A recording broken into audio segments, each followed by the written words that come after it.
Alrighty then. Welcome everybody. My name is Louis Vuitton.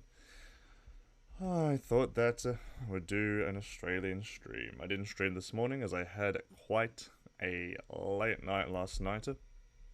I was up until oh Jesus Christ. Really, a lot later than what I'm used to staying up because I am an early riser.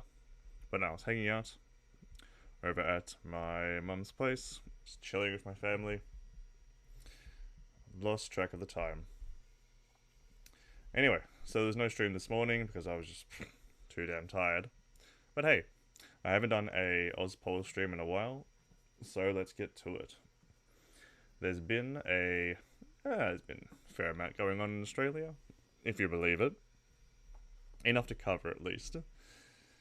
And it's been a while since I've done an Ozpol stream. Ideally, I would like to stream, maybe not Ozpol stream every day, but every few days, because hey, Australians need a big political YouTube Twitch streamer. And hey, I aim to fill that role. But before we get to anything, first of all, I need to acknowledge the traditional custodians of the land from which I'm coming to you live from, the Wurundjeri people of the Kulin Nation. I'd like to pay my respects to their elders past, present, and emerging, and welcome any and all Indigenous people joining us today. Also, I need to apologise because I didn't open my stream yesterday with Acknowledgement of Country, it was the first stream that I'd done in a while. I've had a lot of stuff going on, so please forgive my lapse. But anyway, welcome to the stream. We're going to be talking about, kind of some heavy topics. The tide of the rising tide of far-right ideologies in Australia. I'm afraid that America is not alone with far-right ideologies, not only gaining popularity in its populace and its politics. Australia is America is not alone. It's happening here, and as they say, it could happen here. I'm afraid that needs an addendum. It is happening here. But hey, we'll get to that in a sec. But we'll just chill for now. Oh, although, speaking of what's been happening in Australia, so if you're not in Australia, you might not have heard that Victoria, the state that I live in, has just gone back into lockdown stage 4 restrictions. So this means that we can only go out for essential reasons. So going to the shops, going to a doctor's appointment, you can exercise for 2 hours a day. Unless you're eating or smoking, you have to wear a mask if you're an adult, regardless of wherever you are. Even outside, even if social distancing is possible, even if you're in a deserted car park, you still have to wear a mask. So that's stage 4 restrictions, and we're going that today. Now, we're only doing that for 5 days at this stage, and it's in response to a COVID outbreak at a hotel near Melbourne Airport. Now, I believe so far the total cases from the airport, from the hotel, are now totaling 17. We had one new one today, bringing the total to 17. So that's why we're not taking any chances, going right back into lockdown, nip it in the bud. And this also is why we have been observing such stringent restrictions after having over a month of zero new community transfer cases, I should say. We're still using masks where social distancing was not possible. You could take it off if you're out in public or when social distancing was possible. You could go outside for whatever reason, like all of the pubs were open, all the shops were open. Pubs, oh my god. Sorry, Yankees. Everything was open again. That was all cool. But we were still using contact tracing, social distancing, sanitizer, masks. Anyway, the point is, we kept all of that up so that when we had an outbreak again, not only would we be able to jump on top of it very quickly, but said outbreak would be more likely to be more contained, or the spread wouldn't be as far because we've been observing such stringent restrictions, even though we've had such few new cases.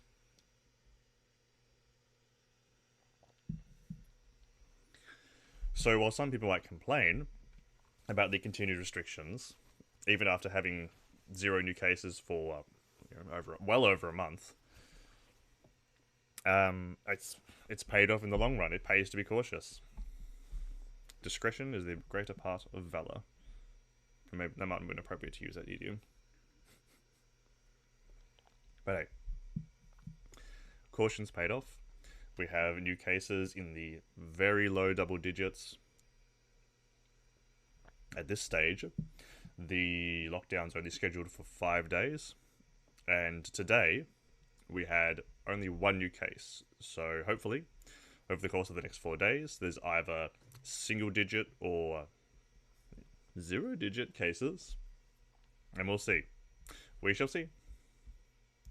We can only just do our part, stay home, and watch. Watch and wait. Hopefully, the hotel outbreak is pretty minimal, and yeah, been contained now that we're on top of it. This does mean, though, that just when I was getting back into an exercise routine, my gym has once again been closed. My gym only opened recently, and I'd started to go this week, and I was feeling, well, it's been hard getting back into it. I really wanted to get back into it because, pre-COVID, when I look at myself and look back at those photos, yeah, But I was going to the gym about 4 or 5 times a week, and mostly 5. So yeah, it's going to be at this stage only scheduled to be shut for those 5 days. So hopefully it just works out to be those 5. I really want to get back into it. And yeah, and get that as part of my routine before the new university year. Get that down. I know I kind of want to have, ideally, I would like to get up early in the morning, stream, go to the gym, and then get ready we'll come home, shower and such, get ready for class, and then go to, university for a lecture or class, whichever it is. Because, it's pretty rare to have a class at, 9 a.m. I had one at 9 a.m. last year, but most of them are, 10 a.m. kind of thing, or, 1 p.m. I prefer in the morning, but we'll see. Anyway, that's what I want. So, yeah, look, sorry to rub it into any Americans, I'm sorry. It's just, as incompetent as my Prime Minister is, at least there's some competent state premiers.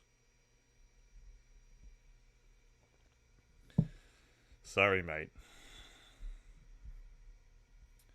Alright. Let us see. Anything else? No, that's about it. Alright.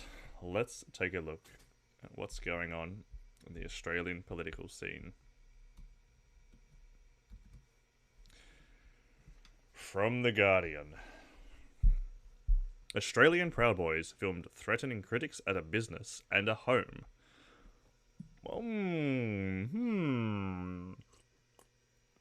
Wow, that doesn't sound like, maybe behavior reminiscent of, brown shirts. Yeah. US leader hails actions in New South Wales Victoria border region after local members of group deemed serious and growing threat overseas post footage online. Now, the Proud Boys have not been designated a terrorist organisation in Australia. They I think it mentions this in the. We'll see what it says in the article. Just recently, I know that Canada declared them a terrorist organization, which they absolutely are at this stage. Anyone that says otherwise is either woefully ignorant of politics or purposefully ignorant. So, the US leader of the Proud Boys, a neo-fascist group listed as a terrorist organization in Canada, has praised one of the group's Australian members as amazing after he filmed himself making threats at the workplace of a man who he believed made a negative comment about him on social media. Cool. Very normal and functional democracy.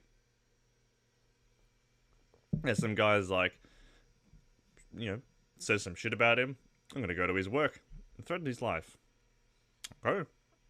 Members of the Proud Boys in the Albury-Wodonga area, enough said, on the New South Wales-Victoria border, have begun showing up at the homes and workplaces of people they claim are involved in a local group of anti-fascists. Where have I heard this conflict before? Cool.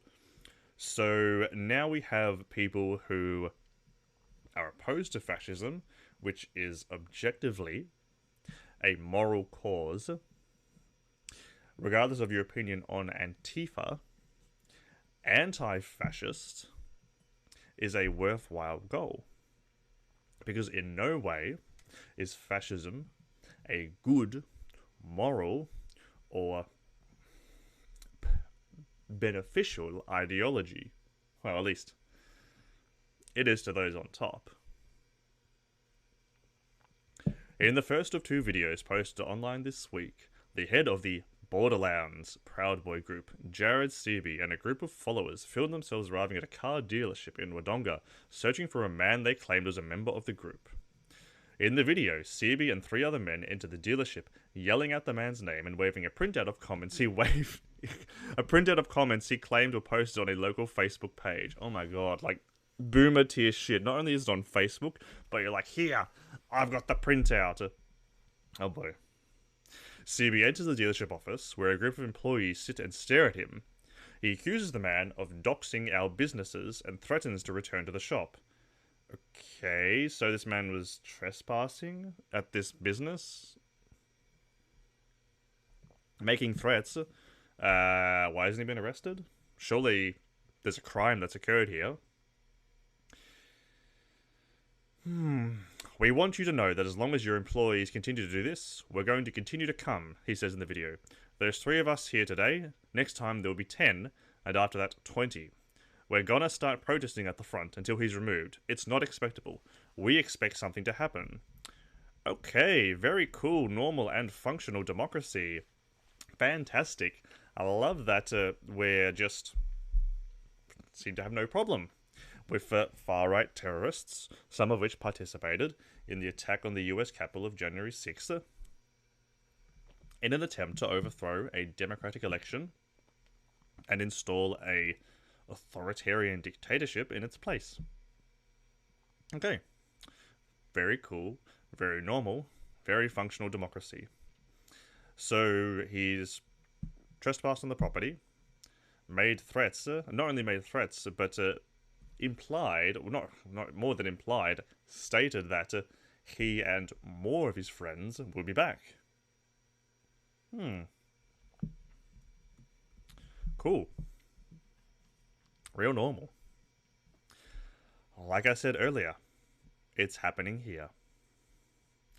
In a second video posted on Wednesday night, Seaby and 2 other men show up at a residential home and bang on the door, yelling out the name of another man. When no one answers the door, Seaby says, "We'll come back later." Fantastic. Love it. So we have thugs going around our towns, harassing people at their home, at their businesses, and I don't know, maybe it mentions in the article, but he seems to be walking free. Let's see. But Guardian Australia understands the men were not members of what Seaby describes as Antifa, or even part of the group they believed they were targeting. Instead, they were locals in Albury-Wodonga who had liked the anti-fascist page on Facebook. and commented on a post that identified CB as a Proud Boy. One of the people CB targeted is understood to be a 65-year-old man. CB, who describes himself as a philanthropist and entrepreneur, in other words, he's got nothing going for him, also works as a commercial painter and runs mixed martial arts gyms in the Albury-Wodonga area. Okay, I suspect too soon. What? Why did you call yourself a philanthropist and an entrepreneur when you are a painter and you own a business? Or, like, at least manage a business? Okay. Fuck a wanker. Okay, so, before we go on, let me mention one brief thing. You should not be afraid to publicly state that you consider yourself, maybe a member of Antifa sounds so, I don't know, can you be a member of a movement? Or at least you like identify with the ideals of Antifa. You believe in the ideology of being anti-fascist. There should be no fear attached to that statement. There should only be, well, like, even pride sounds so petty because it's such a no-brainer to be anti-fascist. Like, you shouldn't be, like, proud to make the statement, like, I am anti-fascist, given that it seems like a no-brainer. But then I guess you could say, like, well, there shouldn't be any stigma attached to proudly and publicly saying I am gay, but, like, okay. Well, okay, that's the same deal. Until we get to the point where being anti-fascist is not a big deal, just like until we get to the point where saying I'm gay is no big deal. Until that time, for both of those statements, there should be no fear attached to publicly saying either of those. You should not be in fear that brown shirts will rock up at your business or your home, making threats to your person. The fact that these people are not being taken seriously is a threat to our democracy. We've seen where that leads. January 6th is demonstrative of what happens when you allow far-right, racist, sexist, anti-democratic ideology to take root in your populace, when it's not addressed, when you don't stamp these people out. For example, by declaring their groups terrorist organizations when they have engaged in violence in the past, politically motivated violence. That's the result. January 6th. And before anyone brings up... Before anyone brings up Antifa, I would just like to remind you... before anyone brings up Antifa, BLM, riots... I would just like to remind everyone that not a single death has been attributed to Antifa. Yeah. Look it up. Not a single death.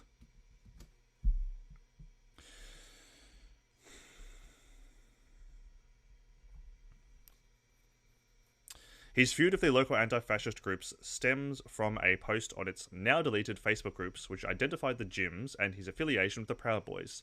The post shows a photo of CB and other members of the Borderlands Proud Boys. Good. We should be looking to publicly expose anybody who follows ideologies like the Proud Boys, or like 3%ers in the US, or people like in Australia, like, I don't know if United Patriots Front is still a thing anymore, but we should absolutely be, maybe not posting like their contact information, but absolutely where they work, where they go to university, their names, their faces. Publicly, we need to socially ostracize them by exposing them publicly. There's a great Twitter page called, let me look it up, Rod Sterling, who publicly, let me see, here we go. Rod Sterling posts like publicly exposes fascists, whether they're in politics, whether they're in like Proud Boy groups, that kind of thing. Any kind of like far right terrorist groups like Boogaloo Boys. He, they. Beg pardon.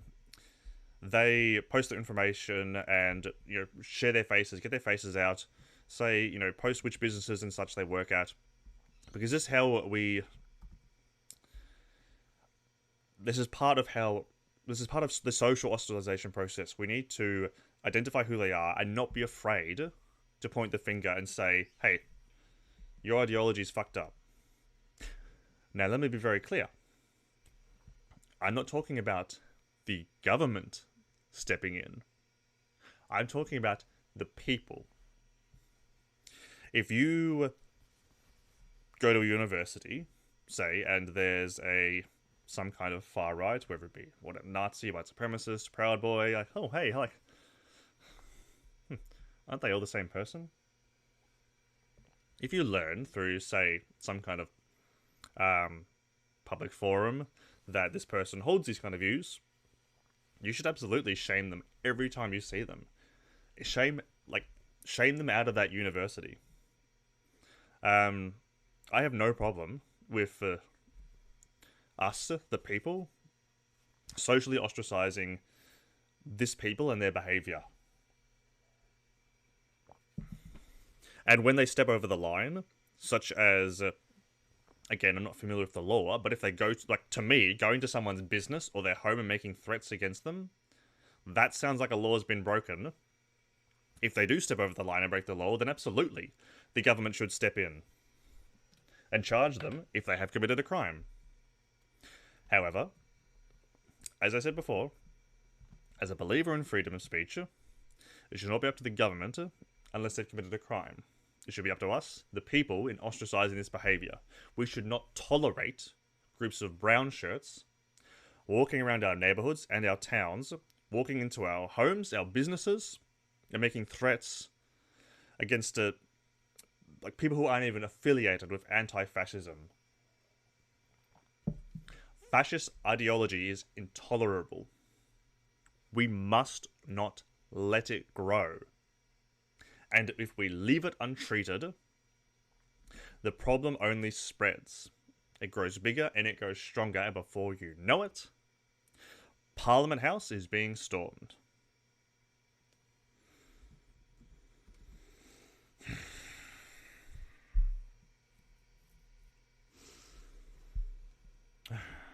The administrator of that group, who spoke to The Guardian on the condition of anonymity, said he had never spoken to either of the two men CB had approached. One of them is a 65-year-old man. His comment wasn't even anything bad. It was like, the dude gives a pro-white sign while holding his dick. That says it all. The other comment was, they never send their best, and these guys have just labelled them Antifa, despite the fact I have never met them. CB did not respond to a request for comment from The Guardian, but on Thursday night participated in a YouTube livestream with the Queensland Proud Boy Ben Shand, great, and the unshackled editor-in-chief Tim Wilms, in which he said he was not fucking talking to the media. Oh my god, independent media is still media.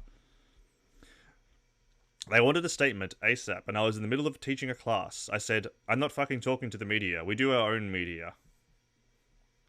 I didn't threaten anyone. I did say we would come back and protest if they continued to dox our businesses. Fuck you, absolutely. Dox their fucking business. Dox the fuck out of their business. Get these fucking boys out of our fucking towns. Fuck them. You limp-dicked, sissy motherfuckers. No offense to, any, actual legitimate sissies. Fuck you. Get the fuck out of our communities. You anti-democratic fucking fucks. Fuck you. Fuck you to the moon and back again. In a statement on Friday, a spokeswoman said the Victorian Police would not comment specifically on the ongoing activities of far-right groups, except to say that we closely monitor a range of groups to ensure there is no threat to public safety. The threat is here. It's already arrived.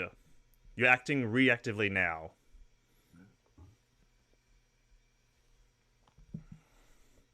Responding to these groups at associated events and protests is part of what police do on a daily basis.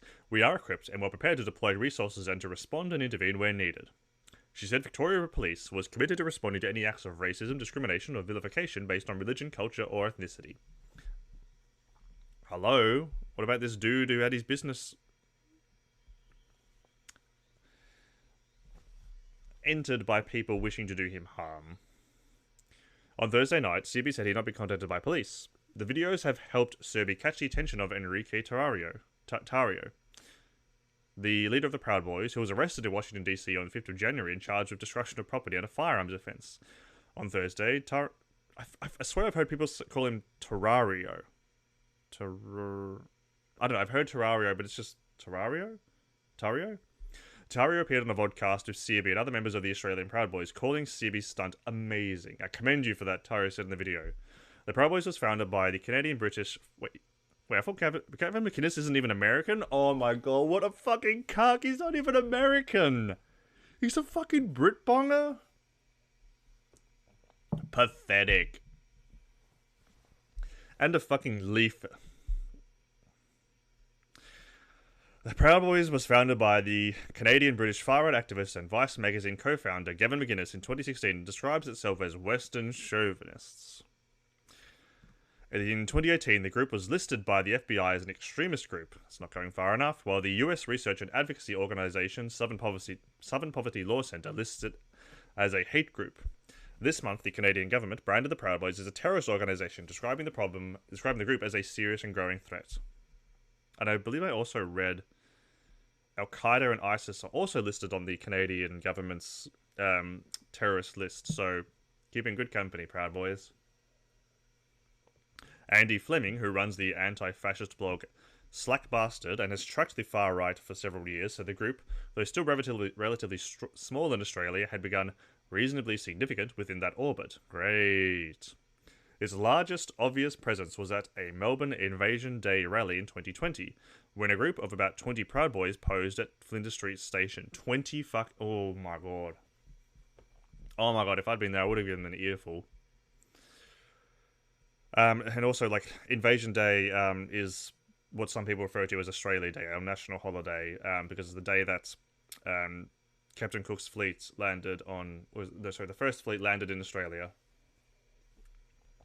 Which is obviously a very insensitive day for a lot of Indigenous and non-Indigenous Australians, because it marks the beginning of, the period of colonisation and attempted genocide. After the collapse of other groups like the United Patriots Front, Soldiers of Odin, True Blue Crew and others, the Proud Boy have emerged as a loose replacement for those unprepared to go full Nazi, Fleming said. The group serves as a relatively innocuous entry point to other, more radical quarters. Okay. Well, good news. UPF, Soldiers of Odin, True Blue Crew have disbanded. Cool. But after the popularity of the Proud Boys in the US, now it seems like we have the Proud Boys, like those groups have instead disbanded, and the members have probably joined the Proud Boys. And like he says, go full Nazi. Well, yeah, all of these guys, like Soldiers of Odin, like, whoo, yeah, that's leaning a little bit hard on that Volk shit. The group serves as relatively innocuous. Well, look, if you're at the point where you're in the Proud Boys, then like it's not that far until you go full white supremacist Nazi. But in North America, because it largely eschews obvious racist symbology and drapes itself in the flag, it does have some wider appeal. Searby's emergence as an activist and vocal member of the Proud Boys shows how the alt-right in Australia was able to use COVID-19 as a recruiting tool for individuals who believe restrictions introduced to control the pandemic's spread were an infringement of their rights. I've covered this in my libertarian video. Go watch that. That's not an infringement on your rights. Searby made a name for himself in the country's far right in July last year when he allegedly attempted to cross the New South Wales-Victoria border without a permit, in breach of border restrictions between the two states. Despite being eligible to obtain a permit to cross the border for work, Searby allegedly refused to comply with the border restrictions and was arrested, spending a night in prison. What a fuckhead. Ugh. A police prosecutor told a court in July that Searby had told officers COVID-19 was fake and the legislation is unlawful. Fucking god. Oh my god. What was the thing that the guy said before on Facebook? They never send their best. You're fucking right about that, you dumb fucks. Oh, and what's the preacher quote? Like, why is it the champions of the white race are always their worst examples. Let's see. COVID-19 was fake. Legislation was unlawful. Now, is it anarchist? Sure, fuck borders. But in an anarchist state, there would still exist some kind of outline of territories that would be between different areas. And if a line needs to be drawn in the sand to facilitate the protection of the populace during a pandemic, then yeah, I'm afraid you have to follow that legislation. The arrest and CB's insistence that he intended to challenge it in High Court vaulted him to prominence. A local court magistrate in July described his argument as nonsense. Thank you. But it led to an appearance on a series of alt-right media channels, including with Neil Erickson, a former United Patriots front member and convicted criminal. Since then, he has continued to raise his profile in Australia's alt-right through a series of appearances and articles on the Unshackled, an alt-right website and podcast that has also hosted Nationals MP George Christensen. Fun! Also, does The Guardian realise that alt-right means, like, Nazi? Or at least, like, white supremacist? It's not, like, far right. It is, like, a step above. A spokesperson for Christensen reportedly said in defense of the appearance at the time, "You do not catch extremism by being interviewed by someone who has also interviewed people with extreme views. Oh, guilt by association, yeah, whatever." On podcasts with The Unshackled, CB has appeared with the likes of Andrew Noak, who was found guilty of criminal damage in 2018 after he painted a 25-metre-long penis at the memorial of Eurydice Dixon, the comedian who was murdered in Melbourne as a statement for men's rights. Fuck me dead. Yeah, as a man, this guy, Andrew Noak, does not represent me. He does not represent men in the slightest. In fact, by the power vested in me, by the gender that was assigned to me at birth, on behalf of all other men, I hereby strip Andrew Noak's gender identity from him. Not in the sense of any kind of, like, based gender abolition. Like, he's not a man. He's not even a person. He's not worth addressing. Strip his personhood from him. That kind of disgusting actor, to call that a statement for men's rights, when people like me are out here trying to build a healthy modern sense of masculinity on my channel.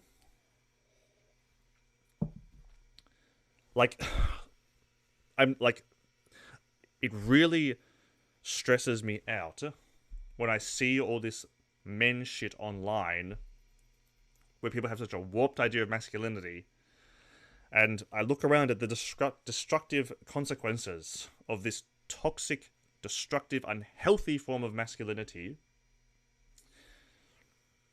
I despair when I want to help not only everyone, but help men to better themselves. And then people go around calling something like, oh, also, like, memorial for Eurydice Dixon, who was raped and murdered.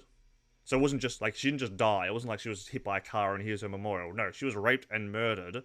So this guy saying that this penis is the statement of men's rights. Oh, like,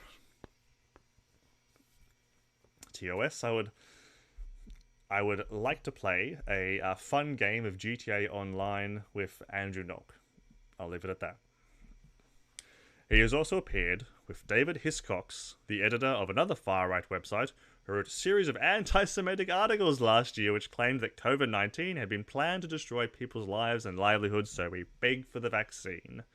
So when the vaccine's distributed freely, how did they make any money? Oh, but of course, like vaccine chip, yeah, okay. Alright.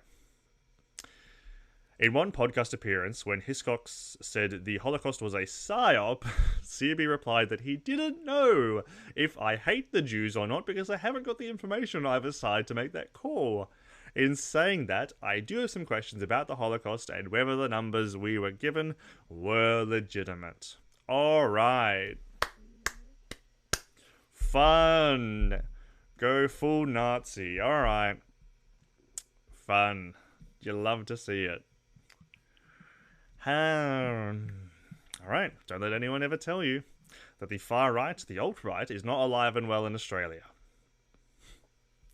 So, yeah, this notion that the Proud Boys are just a bunch of rowdy boys. Hey, so one of their most prominent Australian members, and he's just got some questions about the Holocaust. You know, not sure on those numbers. You know, I don't know. Not sure on those numbers. Wait, Jared. Let's see. Jared, see. What does this guy look like?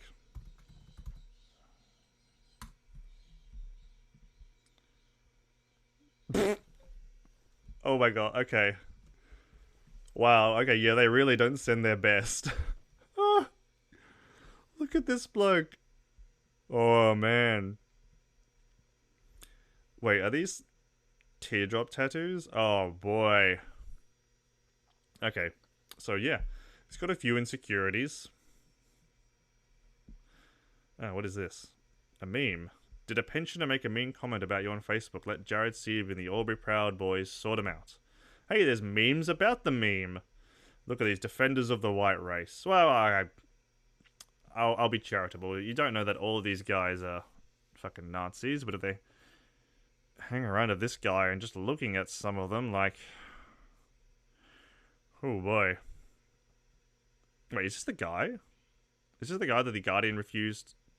Like, they didn't name? Oh man, he probably shouldn't be putting his name out there. Oh, his face out there. Alright. But yeah. Very cool. Yeah, very normal and functional democracy where we just allow straight up Nazis to just walk into someone's business, walk up to their home and make threats against them. But hey, as Scott Morrison said in an interview with Wiley Darley a couple of years back, Australia doesn't have a racism problem. It's just a bunch of rowdy boys. A bunch of rowdy boys with some questions about the Holocaust. Whew. Sorry I haven't been looking at chat that closely. Warp Hypen Master.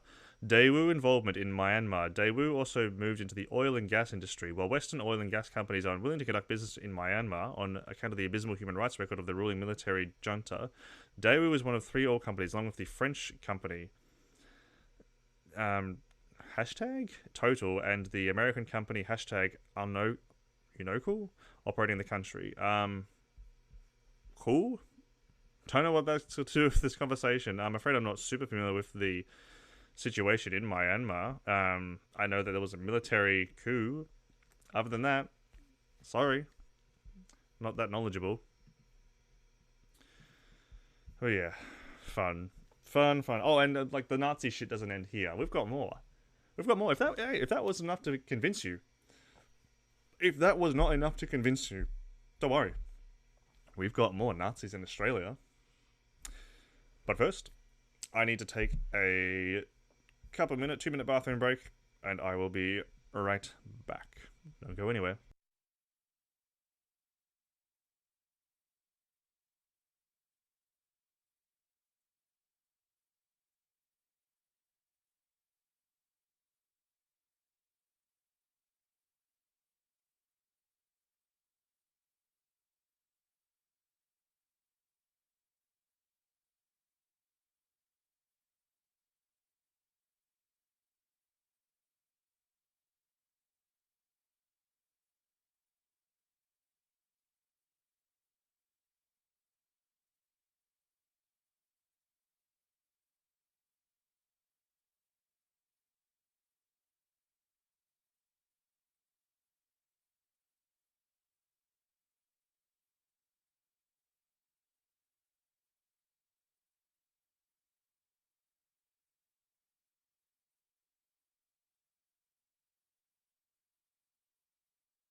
Alright, and we're back.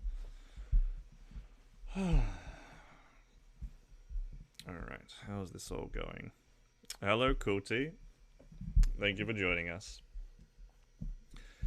We've been covering some Nazi shit. What a surprise, there's Nazis in Australia too. Wouldn't you know it?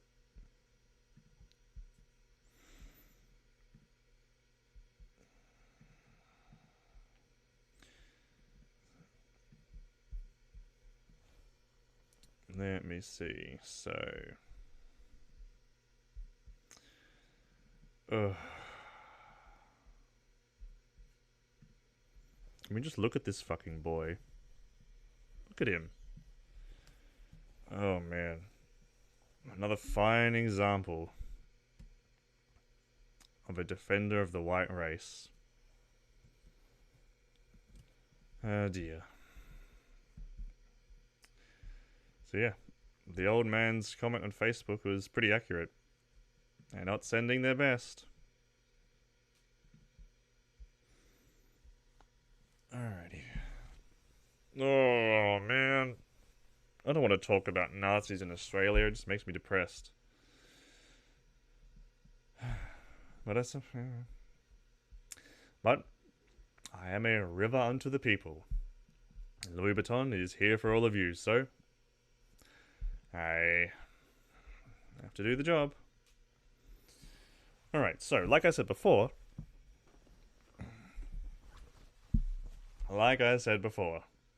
if that last story about a prominent Proud Boy prominent Proud Boy members in fuck me, Jesus Christ. Let me start over. Like I said before, if the last story about a prominent Proud Boy member in Australia who just has some questions about the Holocaust wasn't enough to convince you of the rising tide of far-right populism and fascism in Australia, well then, I've got more. Former celebrity chef Pete Evans is running for the Senate, joining former One Nation Senator Rod Kellerton's new The Great Australian Party. Wow, okay. So, before we get to Pete Evans, I have to say, if you're too much for One Nation, then you're really far gone. Australia's One Nation Party is like our most prominent third party, not the most prominent third party, but like the most prominent, you know, racist, reactionary, anti-Islam, anti-immigration, ultra-conservative, ultra-far-right third party. So when you're too much for them, when you're going off and forming your own party, then you're really far gone. Sorry, cat hair in my mouth. Yeah, if you're at the point where you're even too much for them, you're pretty much like Nazi at that point. If you're too much for the fucking One Nation Party. So we're not going to actually watch the video, but they do refer to him as celebrity chef in this, not Nazi. Anyway, moving on to Pete Evans. Who is Pete Evans? Well, Pete Evans rose to prominence on some reality cooking show. It might have been My Kitchen Rules. I don't fucking know. It was years ago, and I don't watch trash television anyway.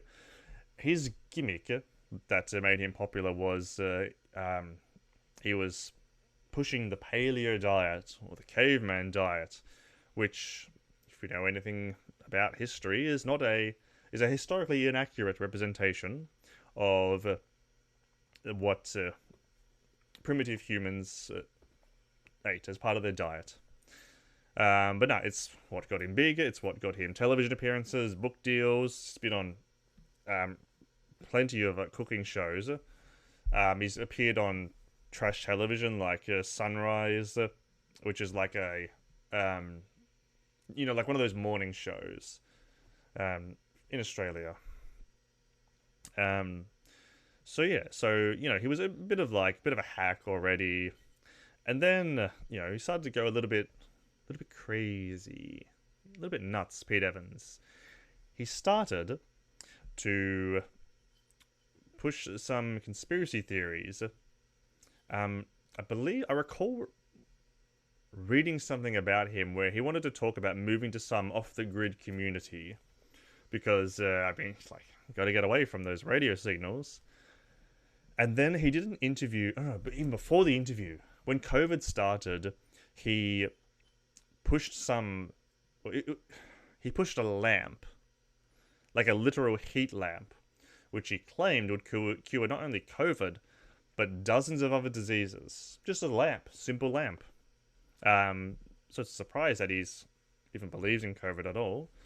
So he's gone from pushing a fad diet to pushing fake science. So not looking good so far, Pete. And then last year, he did an interview with 60 Minutes, who I should point out... Oh, shit. I should point out at this point that these kind of trash shows like 60 Minutes, Sunrise, they love someone like him. Because he's a controversial figure, controversy sells, doesn't matter how conspiratorial he gets, it's like people are going to watch the show. It's cheap views, cheap clicks, cheap likes. So, in this interview, he got even weirder, kind of talking about how if he disappears, like he was saying, I won't have an accident, I'll never kill myself. The kind of I know the truth, so I'm going to be targeted for that. When he's pushing COVID conspiracies. And then, just recently, Pete, he went a little too far. Posted a little Nazi meme, Yeah, a little bit too far, and just, shared some Nazi memes. So, it says yesterday, I think it was in January, or was it? No, I think it was either late last year or very early this year, from Chef Pete Evans, an oldie but a goldie. There are many different interpretations of this image. Peace and love to all always. So, from the caterpillar wearing a MAGA hat, you've changed, and from the butterfly, depicted with a black sun, a Nazi symbol. You can see the sun surrounded by its rays that are reminiscent of the SS Stormtrooper Schutzstaffen symbols, replying, "We're supposed to." The joke, of course, being that Trumpers, come on, we're supposed to go further down the far-right rabbit hole. Now, as Pete Evans says, there's many different interpretations of this image, and hey, as we know, the swastika used to be a Hindu symbol for peace, I believe, but now today everybody associates it with the Nazi party. So, maybe, Pete just didn't know and was making a joke, haha, hey, I don't know, that's a black sun. It's just ooh, yeah, it's a funny meme, right? No. The symbol on the butterfly is a representation of the black sun, lol. I was waiting for someone to see that. Cool. Okay. So, Pete Evans is a Nazi. Sorry to everyone that bought his book, that bought in on his diet, and who listened to him on his anti-COVID shit. Yeah. And, following this post, he was dropped by everyone. He was dropped at a quick minute. He lost his book deals, he lost his television appearances, at least, when he was supposed to be appearing as some kind of special guest, we'll see how many interviews he still scores with people like Sunrise. But yeah, everyone just wanted to distance themselves from Chef Pete Evans. Who, yeah. So when you're kind of promoting neo-archaic lifestyles, it's not that far of a stretch to get into some COVID denial and COVID conspiracy. And then, like, when you're at that point, it's very easy to slip in, just like start wondering, like, hey, like, is Jews seem to be overrepresented in bank jobs? Like, what's the deal there? Yeah, pretty easy to slip down that rabbit hole, and poor Pete has fallen feet first. So why am I talking about him? Because, like we saw at the start of this, he's running for politics. We're having Nazis join this great Australian party, founded by a person who apparently is too much even for one nation. So prior to seeing this online, I hadn't heard about the Great Australian Party, so I pulled a bunch of their information. I thought that we would take a look and learn together. How fun! Let's see, the Great Australian Party, GAP. Like the gap between these people's ears. Welcome to the Great Australian Party. We stand for the restoration of the Commonwealth. Cringe! Fuck the Commonwealth. Abolish the monarchy.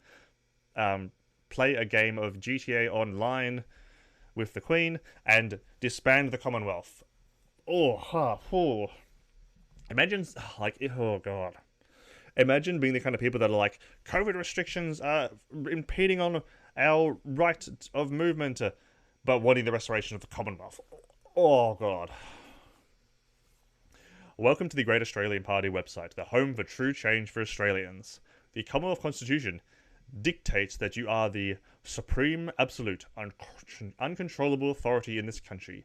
As such, it is now high time to give the power back to the people of this great country, and that is what the Great Australian Party is all about. Ugh. My vision for Australia is to give Australians a future. Bullshit. Get social with GAP. Let's not. How to vote for GAP? Oh god, no. Like, we won't be voting that. We won't be watching that one. Anyway, let's see. What do you notice about this image? What do you notice about the people here?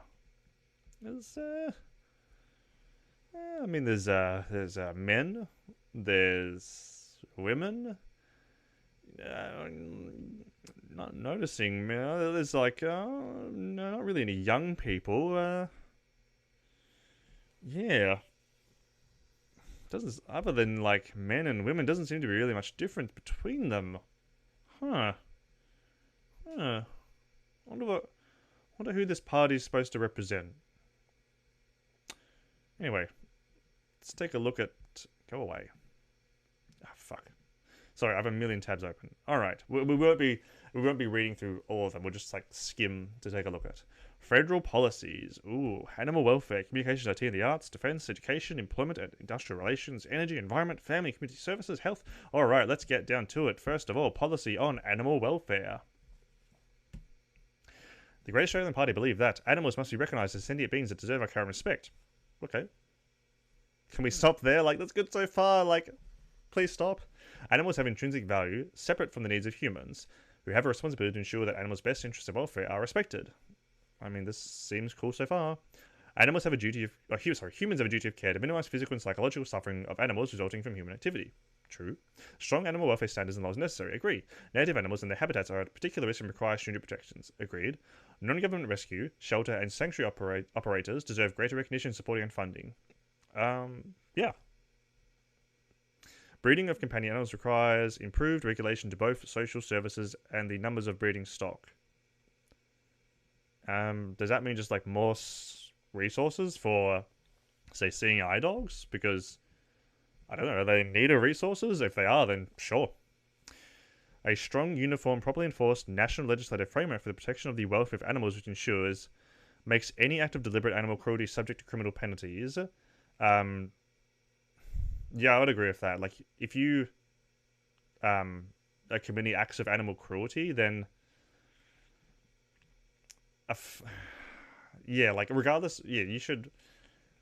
Okay, I don't want to. Okay, the punishment should be at the advice of a law professional, but I would probably say that a fine. I don't know if a fine is enough. We have a duty of care to animals, so again, this would be the advice of a professional in law and writing penalties. Perhaps a fine isn't enough. To regulate conditions for the captivity, transport, and slaughter of animals. True, that should be done humanely. There will be no exemptions to Australian animal welfare laws. Yeah. An end to cruel or unnecessary use of animals for teaching and research purposes. Agreed as well. Like, if there's necessary use of animals for teaching, research, I mean, like, if we need to test, say, medication on animals before human trials begin, then sure, as long as that's humane and necessary. Okay. Alright, so they seem pretty cool on animals. So, is that why they put that one first? Let's see what else we got. Communications, IT, and the arts. Now, fascists notoriously hate the art. Oh, this is pretty short. This is way shorter. Okay. Let's see what they got to say. Communications play an important role in today's world. The Australian Broadcasting Authority has not been effective in this role. This is evident by the control of the media by a few who provide only a biased, one-sided view in the reporting of news and political comment. Okay, if they want to be cool about this, they're going to say that Newsmax, like Murdoch's company... Sorry, Newsmax? No. News Corp? I can't fucking remember. Rupert Murdoch's company is too big and holds too large a monopoly on Australian media. If this is the angle that they're going, then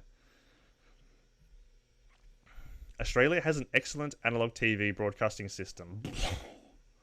This should not be replaced by digital until such time that it is proven to be technologically superior, more economical, and provide a better service to all Australians. Okay, that's fucking cringe. Like, oh my god, like, return to fucking analog TV? Get the fuck out of here. Oh my god, no. Gap insists that postal, telegraphic, telephonic, and other like services remain the power of the Parliament. Oh, state-controlled media. No thanks. Section 51V of the Constitution. What? Okay, that's just a sentence, okay. This forbids further sale of Telstra. Far too much of the communication industry is already foreign controlled. Telstra's profits should be invested into improving services and reducing prices with the phasing out of zone charges. Okay. Gap opposes the Digital and Data Casting Act 2000 on the following grounds. Proposed dropping of the analog TV signal by 2008.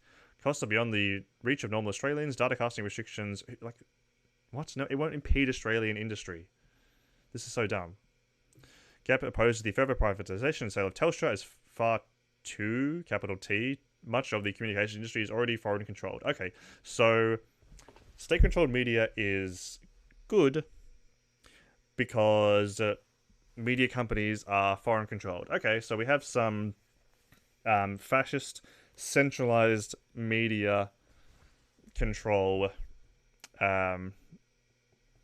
with a xenophobic twist. Lovely. Okay, so not really anything about the arts. Gap opposes deregulation and privatisation of Australia Post. Yes, as the postal service should be federally controlled. But media companies like Telstra, no. Let's democratize the business. Okay, so that was a little bit yikes. Defense. Oh boy. Oh, another really short one. Gap believes the most fundamental and foremost responsibility of any government is the provision of physical security for the protection of the nation and its people. As part of the Commonwealth, we will work in with other Commonwealth countries to better assure the defence of all our borders from foreign invasion. The conventional means of effecting this is through the maintenance of a capable defence force to combat any threat to our people. Fully supported by police and a well-trained reserve force backed by a strong, sound, competitive manufacturing capacity. Gap will make it imperative to have as much as possible Australian-made hardware and apparel throughout supply to our defence forces. Any external and locally sourced military equipment will be made using world best practices. We're just talking about how much it needs to be Australian-made, and now you're happy to accept foreign-made products? Curious. Again, these are the people that will tell you that small government good, and then advocate for more military funding. Bigger military, bigger police, more defense. Yeah, like to people like this, taxes is big government, but a larger, better equipped military and police force, which is like the literal like arm of the government through which it exercises force, isn't a sign of big government. Okay. Cool. Alright, what's next? Education! Oh, this ought to be good. GAP is committed to a fundamental level of education which encompasses, at the very least, writing, reading, verbal, spoken, and expression skills combined with essential mathematics. To ensure this, we will replace the Uniscope progressive system with a full syllabus system. Emphasis on responsibility, competition, and discipline. Oh, yeah. Are we going to get some, what was the American thing? Like, I can't remember what the actual, like, like the patriotic education. We will address the investigation of particular roles in education, e.g. school inspectors, ensure respect of the various religious values, patriotism, and morality. Well, what are religious values? Because religious values are like men and men can't get married. Women can't have abortions. And patriotism and like you give it a capital P, fucking cringe. Oh, okay, so yeah, we're getting patriotic education. Aptitude tests will be conducted to ensure students are directed towards an education in line with their capabilities and interests. Vague. GAP will work towards returning education of our children to a more positive and valued system, but will ban any political leanings as what it has demonstrated today. You literally you in the previous paragraph you talk about defending patriotism. I know you're like, oh, we're going to ban political leanings. Oh my god. Teaching about our history, our constitution and voting system and how government works. That should be taught, but in a like bipartisan way. Like, children should be taught how voting works. They shouldn't be learning that as an adult.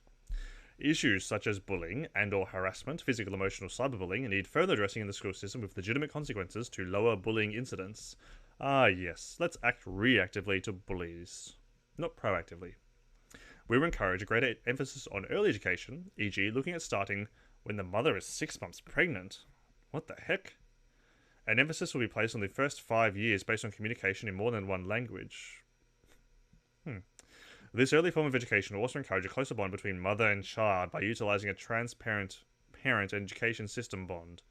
Parents will be given a support mechanism through social services to better allow them to take part in the program in those crucial early years. Okay, so we got some... Okay, basic indoctrination. Literally 1984. Employment industrial relations. Okay, a bit longer. Something tells me they don't like unions. Where would I get such a crazy idea, you know? Where would I get such a crazy idea?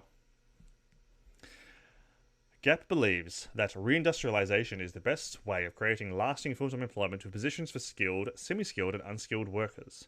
This, combined with training Australians rather than importing skills, tax and economic reform, rescinding of harmful treaties and industrial relations policy based on fairness and equality for all Australian employees and employers, will enable our manufacturing, business and rural industries to compete on truly level playing field. How do you intend to bring business back to Australia if the business owners know it's more profitable to offshore? They won't come back. And even if you manage to entice them back through some kind of, tax cuts or whatever, what's to stop them leaving again in 5 or 10 years' time? Are you going to have state-controlled business as well? Because, they're not going to come back. Let me see if they say anything about Oh, here we go. Okay. GAP's industrial relations policy is based on fairness and equality for all parties concerned, with emphasis on protection of employees and contractors' entitlements, while also protecting employers from dishonest, disruptive, unsuited employees or abuse of power by unions or union officials. The important role unions have played in Australia is recognised, and the continual need for workers to have access to assistance to negotiate their wages and conditions is acknowledged. Membership of unions will continue to be voluntary. That sounds pretty limp-wristed. Abuse of power by unions. Unions have no power. They have no power to abuse, so... Is there anything about industrial action? No. Okay. Alright, well... They're like protectionism, you know. But that's not a... Like, protectionism is such a dumb fuck ideology. What's next? Energy. We've got some pictures of solar panels, so hey, are they anti-coal? The Great Australian Party is committed to ensure that Australians have access to their abundant supplies of energy. Okay, without the price impacts of Organisation of Petroleum Exporting Countries, foreign exchange, excise taxes, and flawed Kyoto Accords and Paris agreements. Oh, that's you mean the Paris Climate Accord? I hope not. We will control our energy resources, encourage the use of true renewable energy, and cleaner auto gas. What an oxymoron. And remove deadly aromatics from petrol, including... Is this the clean coal meme again? Fuck.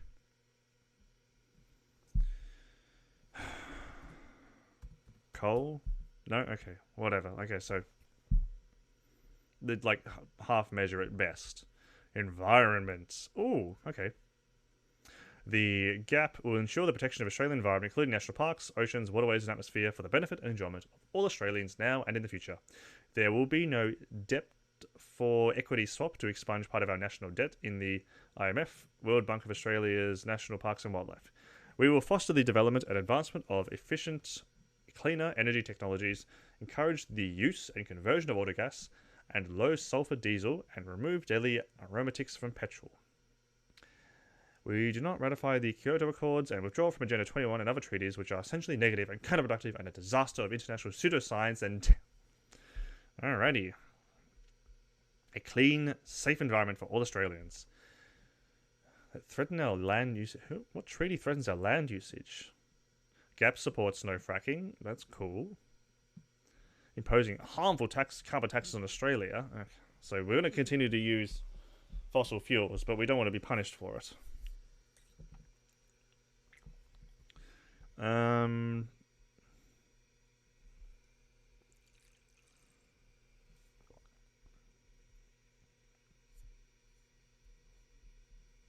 Wait, what? GAP encourages conservation. However, we battle the charlatans who tell us that conservation is a source of energy. Huh? What? Wait, hang on. Like conserving the environment. How does... I mean, like... What? Who's going around saying conserving the environment can be used as a source of energy? GAP supports clean energy. No, you fucking don't. Okay, this is lies. What's next? Oh, family community services. Hit me with that. To get the medal for 10 children, hit me with it. Oh, this first fucking sentence. Okay, we're gonna get some memes out of this one. Political correctness has put rights before responsibility. Good. What's wrong? Like, what? Yes, you should. We should have equitable human rights. What the fuck? Political correctness has put rights before responsibility. Lack of respect and commitment has resulted in a breakdown of marriage in the family unit. Oh, cringe. GAP believes in restoring the authority of the family, and that responsible parents should not have their authority eroded by frivolous legislation or United Nations treaties. Tough shit. I don't care. If you got shit parents, then your children should be taken off you. Like, assuming that the issues in the family cannot be addressed by addressing systemic problems. But, like, if you just have shitty parents that don't accept you for being trans and are abuses of you, then yeah, you should be able to leave your family. We recognise the best support we can give to any family is support that keeps the marriage and family unit intact. No. What if you're in an abusive relationship? What if your parents are abusive? Gap believes that safe, secure, and happy societies require a guiding principle: strong, functional family units. We consider governments should recognise this basic principle and adopt responses that are aimed at long-term family stability. We recognise the very significant distress suffered by families with children who have been traumatised through divorce. What about children that have been blessed through divorce? What about children that have happier outlooks on life now that their parents are divorced? Or just separated from their parents entirely? Where's trans kids? Come on, mention it. I know you. Come on. Fair treatment for parents and their children will be pursued, and realistic outcomes from the tribunals expected. Grandparents and extended families' access needs should be considered as a priority for the children in ensuring that their environments remain stable. The perception that the female is the best primary caregiver and decision maker must be challenged. Men are also good parents and subject to circumstances that should. Wait, men are also good parents. Hang on, wait. I misread this last sentence. The perception that the female is the best primary caregiver and decision maker must be challenged. Men are also good parents and subject to circumstances should be afforded equal opportunity in gaining custody of the offspring. Okay, agree. That's weird that they think so. I highly doubt in practice. Okay, I'm saying it right now, and you can call me out on this if I'm wrong. There is not one voter for the Great Australian Party that does not consider women to be better carers for children. Not a one. Fucking clip it and call me out later. Find me. They don't exist. You can't. The family law court should be abolished and replaced with a family tribunal. A family tribunal would exclude illegal interference and eradicate the current adversarial system. In the unfortunate circumstances of irretrievable marriage breakdown, support services would be provided that work towards ensuring amicable arrangements between the aggrieved parents in the best interests of the children. Compulsory counselling reinforces society's values and commitments to the sanctity of marriage and the individual's commitment to work strongly to retain marriage vows. Wow. Compulsory counselling services. Wow, okay. That's pretty authoritarian from this Great Australian Party. You'll stay together and raise that child, whether you like it or not. Cool. Oh, immigration and customs. The Great Australian Party believes in zero net immigration. And that coming to Australia is a privilege that must not be undervalued. We reserve the right of discretion to ensure these privileges are maintained, so protecting our economy, social cohesion, and cultural heritage. Oh. Yeah. Gotta protect that cultural hegemony. Oh, fuck, I always say that. Cultural hegemony. Wait. You know what I fucking mean. I always get that word mixed up.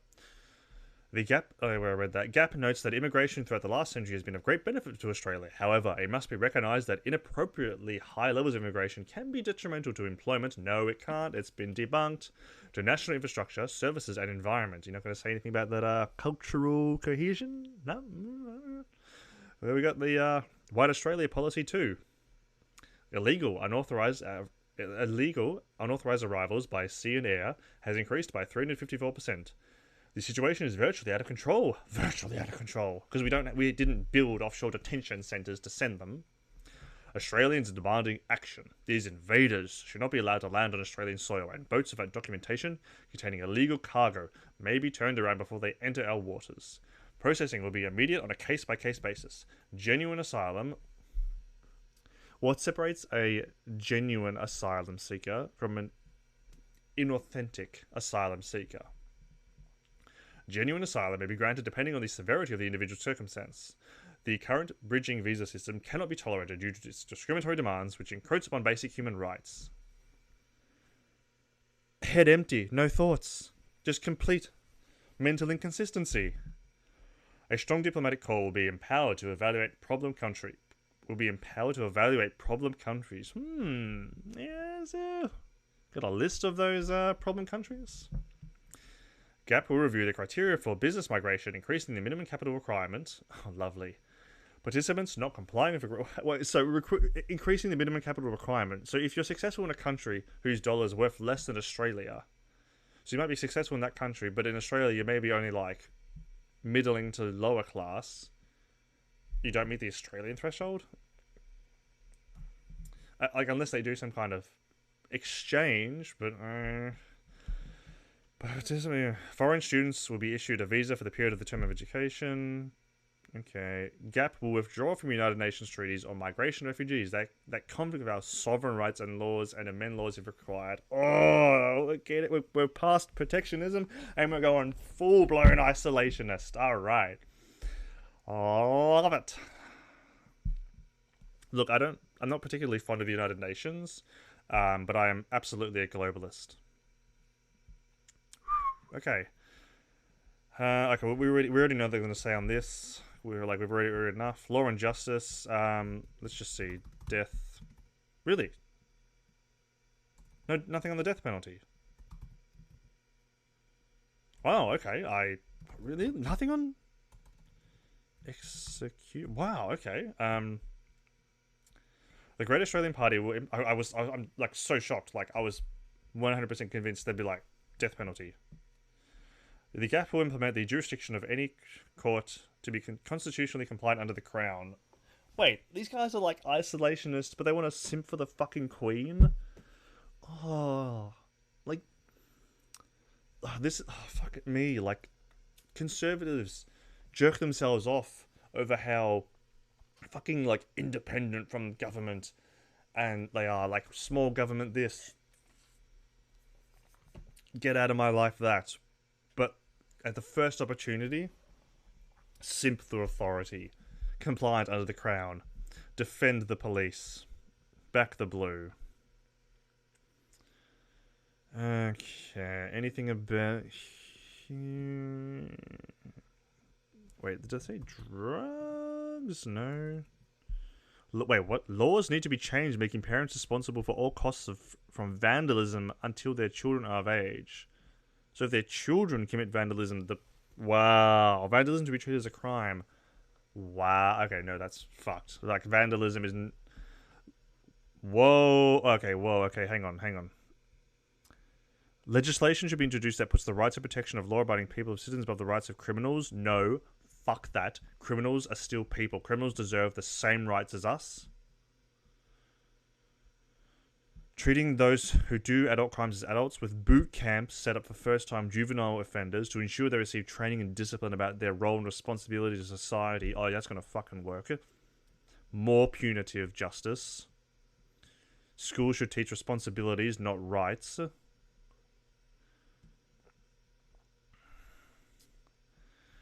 Offenders should be given the option to clean up and repair all damage with the Offenders should be given the option to clean up and repair all damage with sale of their property or jail with hard labour until they earn enough for the rectification of damage and compensation.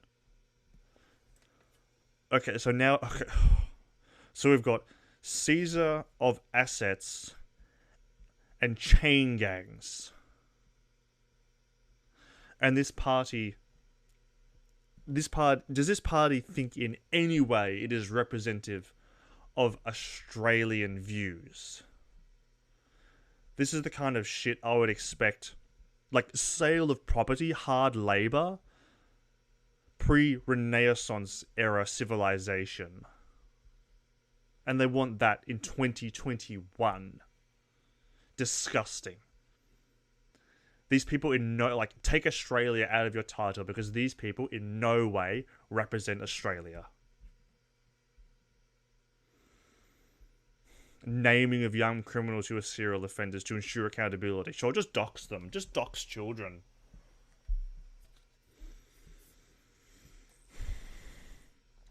Desecration of the Australian flag to be a criminal offence. So these people are anti-free speech as well. In this country, we enjoy a little something called freedom of speech. That's a right that the government affords us. And that is one of the most important rights that we enjoy in this country. The burning or otherwise destruction of the Australian flag is the most pure expression of that right to freedom of speech exercised. to show that in this country we enjoy this right, and I'm exercising my right to destroy the symbol that represents that system. There is no pure expression of freedom of speech than burning the flag of your country. To deny the people of that country the right to desecrate that country's flag is to be anti-freedom of speech. The Gap does not represent Australia or its values.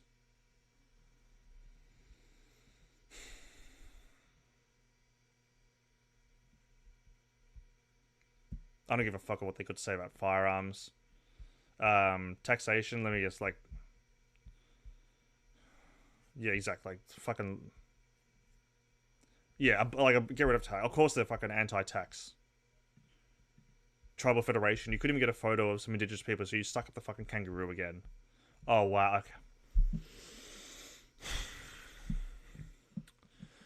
Let's finish with this, because I'm fucking passionate about indigenous rights. The Gap walk beside the tribal sovereigns of Australia to unite and bring forward a new dimension in policies to enrich the land and invoke a new beginning to walk as one. Gap will create a national tribal federation to unite all tribes in Australia so as to establish, recognise and re-live in the inalienable birthright of tribal sovereigns access across the nation. Why would you unite all tribes? They're like different tribes, different nations. Fuck, like, oh my god. Gap will additionally establish a tribal and islander council to overhaul all land rights legislation to end the legislative extinguishment of individual birthrights to the land, with a fair and equitable outcome for those who have suffered due to the colonisation of this land. This will be realised through tribal business plans to enrich the land and create industry by the National Tribal Federation for the benefit of the tribal individuals as a combined federation. The time has come for change, the time to act is now. Only you can make this change by voting to... Fucking dickheads. Fucking further erasure of indigenous culture. Fuck me dead, these fucking fucks. Sorry I haven't been looking at chat. What the fuck's... Whoa, what the hell is going on? Alright. Hey, Cool T. I love this kind of bait. These left-wingers... Wait, hang on, what? These left-wingers can't argue against MAGA because it's a pretty inoffensive statement, so they try to go, yeah, but really they are all Nazis, you see, yeah. Who is Pete Evans? Were you watching the fucking stream? I told you who Pete Evans was.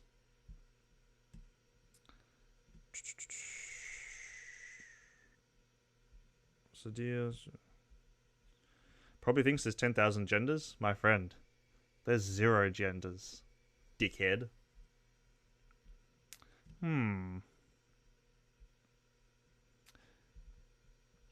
Yeah, I agree, Warpipe and Master. Stop coal mining Oz.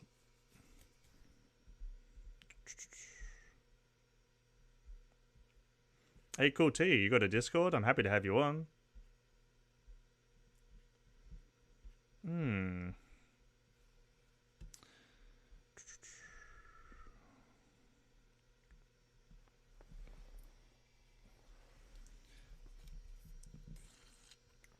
Tank, we literally looked at the guy, the fucking Proud Boy, who was like, I've got some questions about the Holocaust. I don't think the numbers are accurate.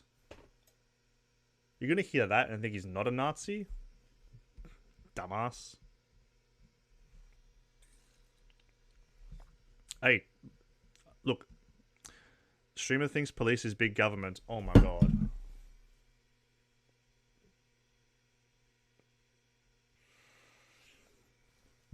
Okay. Yeah. Okay, there. It's like I said, conservatives just love to fucking simp for authority. Yeah. The police are absolutely an example of the government's power. The more power the police have, the bigger the government. The police are the arm of the government through which force is exercised. So yeah, you better fucking believe that bigger the police, the bigger the government.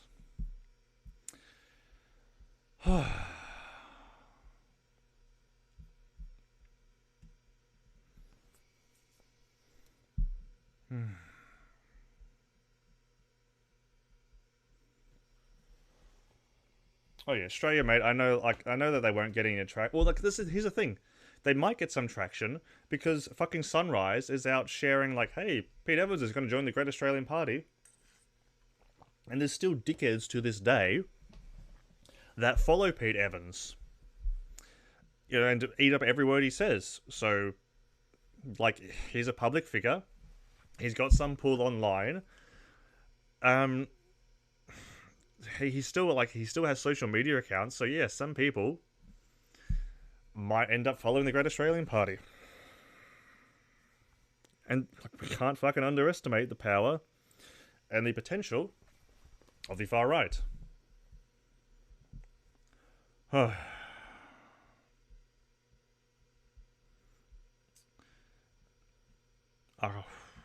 can't get over that though. Streamer thinks police is big government. This is like, oh my god. Conservatives think taxes are big government, but will just ignore further funding and increases to the police force. Right, because increasing the fucking power that the police have at their disposal, that's not big government. Giving the police more power, giving the government more potential to exercise force against the people, that's not big government. No. More military funding, more police funding, that's not big government.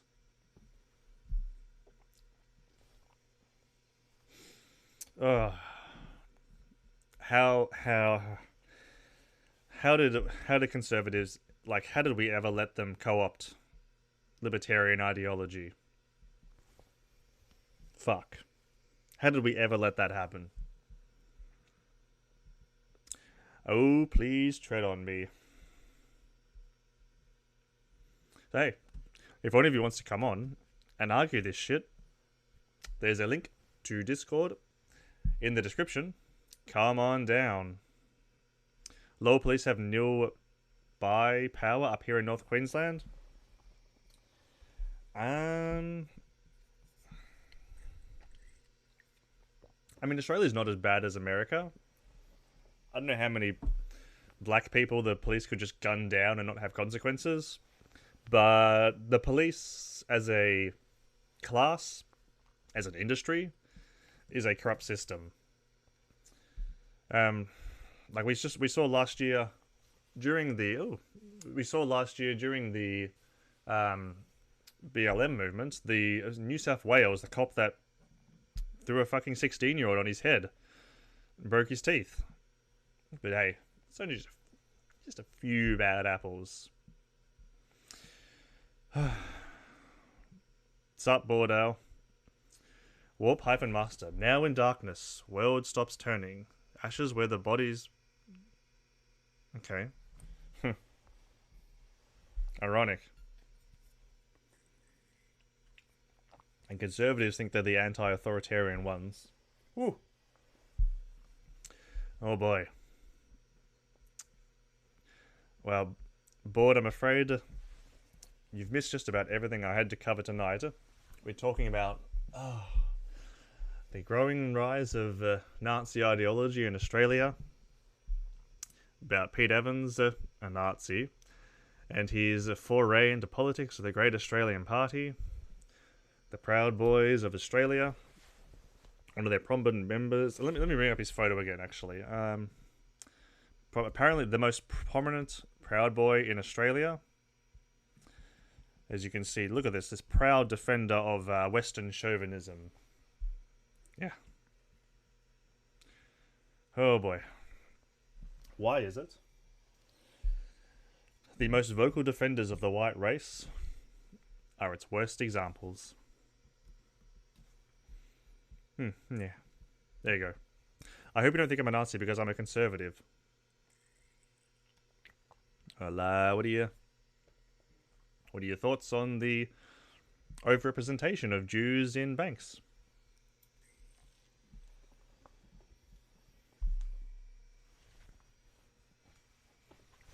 Because hey, just wondering. We could look at some historical factors as to why that would be, but I mean, some other people have they've got some answers of their own. But I'm not out here to say that all conservatives are Nazis. I'm here to say that all Nazis are Nazis. Unfortunate thing about conservatism is that... Okay, let me put it this way. Which is going to upset pretty much all of you following. There is not one conservative value that is anti-authoritarian. Every conservative value is authoritarian. Anti-abortion, anti-gay and bi rights, anti-trans rights, anti-free speech. The list goes on. There's no conservative value that takes a libertarian perspective. Opposite of libertarianism is authoritarianism, and every conservative value is authoritarian.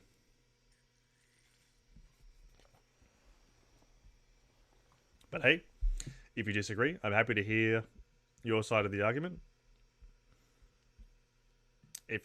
I'll make the offer. If any of the conservatives would like to call in, there's a link to the Discord in the description. You can come in and make your case.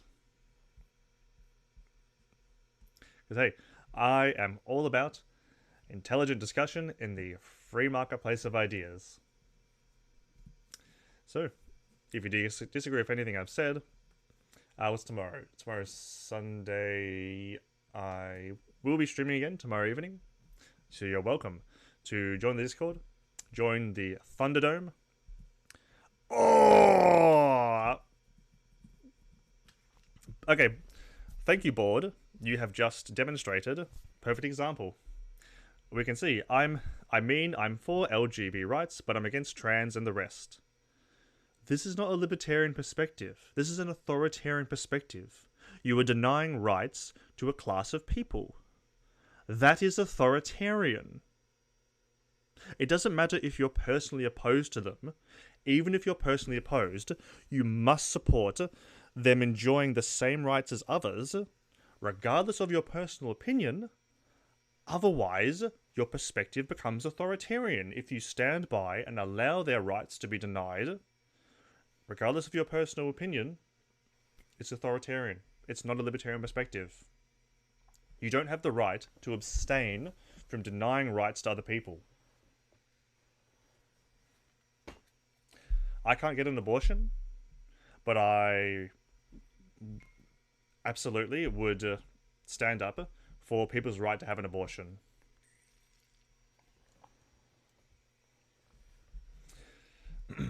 But I ain't a liberal. I assume you mean, like, I'm Australian liberal, which I'm guessing all of you are Australian, but if anyone who's watching is not an Australian, our right-wing party is called the Liberal Party, but they're not actually liberal. They're right-wing bordering on far-right. Oh, I'm from Russia. Cool. Wow. Live in the UK. Oh, sorry about COVID. Sorry about the UK. Well, I mean, you said you were conservative, so I mean, obviously you're not a liberal.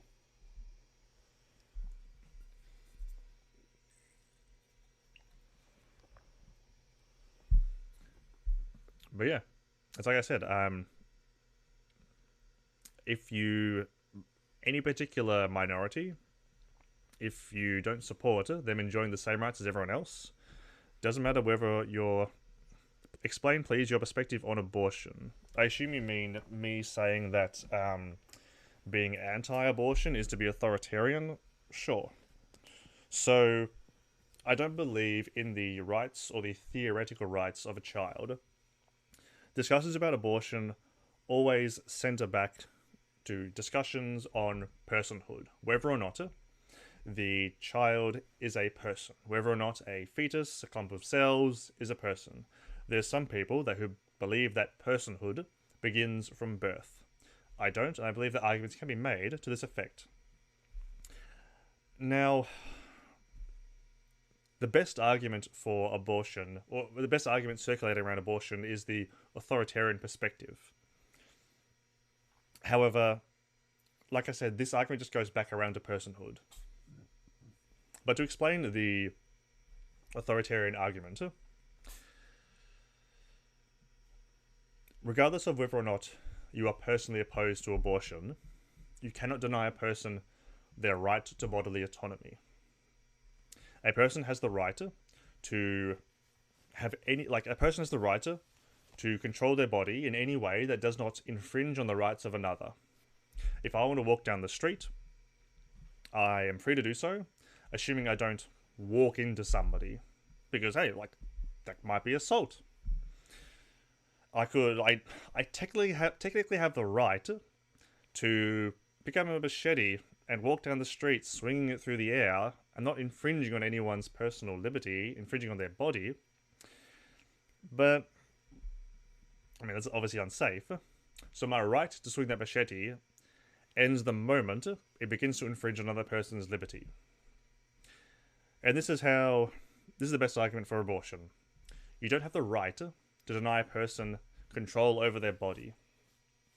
Even if you believe, and here's where the argument gets back to personhood, even if you believe that conception begins at birth, the rights of the parent supersede any theoretical rights of the child. Even better, regardless of whether or not you think that conception begins at birth, a better argument is the rights of the parent supersede the rights of the child. That's what Ireland did. Ireland just didn't have, but then you're denying the fetus the rights. Yes. Because, regardless of whether or not you think it's a human or not, fuck it. Fuck the fetus. And this is what I mean. The argument just comes back to personhood. Because, against child's rights. See, this is the thing. It just comes back to personhood. All arguments for abortion just circle back around to whether or not you believe that a fetus is a child, that is a person. Yes, fuck the child. The parent has a greater degree of personhood than that clump of cells does. Yeah, sorry. I'm sorry it offends you. But I'm pro-liberty. I'm pro-people having control over their bodies. I'm pro-bodily autonomy. If the parent doesn't want that child... and that's what Ireland did. Ireland just took personhood out of the discussion. They changed their constitution and just said that, we're not having a discussion about personhood. Whatever your opinion on personhood is, it doesn't matter. We're changing our constitution to say that the rights of the parent supersede the theoretical rights of the child. Interesting. At what age, then, does this change in your opinion? Do you mean before birth, or do you mean after birth? Are you asking me if I advocate for, post-birth abortion? You need to clarify that one. Wait, what? If the parent doesn't like the child, he dies. I'm not going to be alive then. Yeah. If a parent doesn't want to have a child, then they have the right to terminate the pregnancy. And I've heard some arguments against abortion where people are saying it's ableist because you can test to see if your child is, I think, autistic, or you can no, you can't be autistic. It's a social condition. I can't remember. You can test to see if for various birth defects that a child will be born with, and parents abort that baby to try again in the hopes that it'll be born able-bodied. Now, as someone who supports bodily autonomy, I agree with their right to do so. I mean, sorry. I'm just for freedom and liberty. Love it. There are people who can't be pregnant, and they would love a child. Yeah. But again, I'm not going to force somebody to carry a child to full term if they don't want to do it. If somebody makes the personal decision that says, I'm opposed to abortion, but I don't want to raise this child, I'm going to put up for adoption, then I, as a libertarian, respect their decision. 100%, go right ahead. But if this person doesn't want to carry the child to full term, I respect the right to terminate the pregnancy. So, Australia, mate, you need to clarify what you meant by what age does this change? Because I don't Did you mean at what term? Wait, let me get Ben Shapiro on the phone. Fuck me, I would love to date Ben Shapiro. Oh my god, I never will. No, no fucking left wing streamer. He'll never talk to any left wing person. He's too fucking smart. Or he's too fucking weaselly, I should say. Rebellious J. Maybe they should have a responsibility before getting pregnant. Well, Rebellious J, I wonder what you would say then about addressing the systemic issues that affect people who have difficulties at raising a child. Yeah, I thought conservatives were all about equality of opportunity. That's what I heard, at least. Wait, you're gay? Who, me? No, I'm straight. I wish I was gay. Being gay is like I covered the thing on yesterday's stream where I looked through this Twitter thread. There was conversation on Grinder, um, and like seriously, it was hilarious. Cis heteronormativity is so boring. But yeah, Rebellious J, I wonder what you think about, addressing systemic poverty, funds, increasing funding to education, or even just stuff like, what's the Australian version of Planned Parenthood? I think it's just called Planned Parenthood. You know, all those lib cuck organizations that are, supposed to be providing resources to parents. But yeah, conservatives seem to have a problem with that. Don't know. The only leftist that Ben Shapiro has debated, if you can even call him a fucking leftist, is Cenk from TYT. And that was like oh my god, Cenk would be the last person I would choose to debate Ben Shapiro. Oh man. Oh man. I haven't watched that debate, but I can already imagine it. I can imagine Cenk getting all sweaty. Oh dear. But yeah, I'll reiterate my point. To deny a person the right to abortion is to infringe on their bodily autonomy, and as a libertarian, I cannot support that.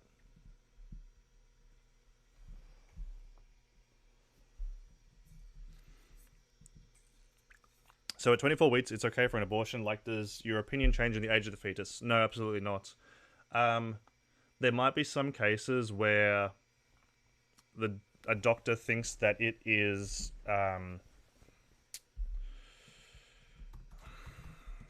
like medically necessary to induce labor rather than abortion. I'm not a medical professional, so there may be cases where they will need to effectively give birth to the child. Well, obviously, like if it's late development, then you would have to. But like in terms of my opinion on their right to, because at 24 weeks a baby can survive clearly not on its own. Put that decision to the parent. Just say like, hey, like, do you want to give this up for adoption or do you want to terminate it? Yeah. I'm sorry, but my opinion will not change. And I would love to hear an explanation as to why being against this is not authoritarian. Because the decision is ultimately up to the parent. It's their body, it's their choice, it is their decision. Nobody can make a decision in their place. And that is the libertarian perspective. In case anyone's not clear, the definition of libertarianism is you do as you please, save keeping others from doing the same. A parent has the right to terminate a pregnancy if they don't want to carry a child to full term, and if the baby can survive on its own, then, the offer could be made, like, hey, heads up, we could, take this baby and put it up for adoption. What do you want to do? And in that case, I don't know, I can't speak. Maybe some people, would put it up. But again, like, the decision is ultimately theirs.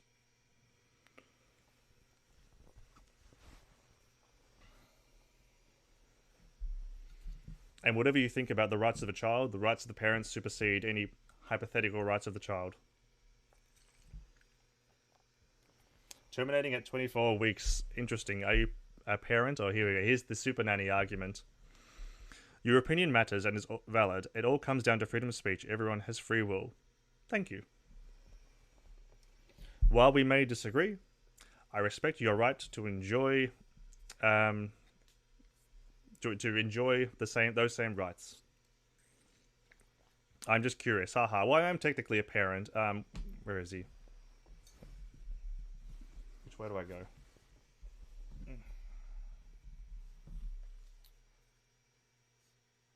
There you go. There's my baby.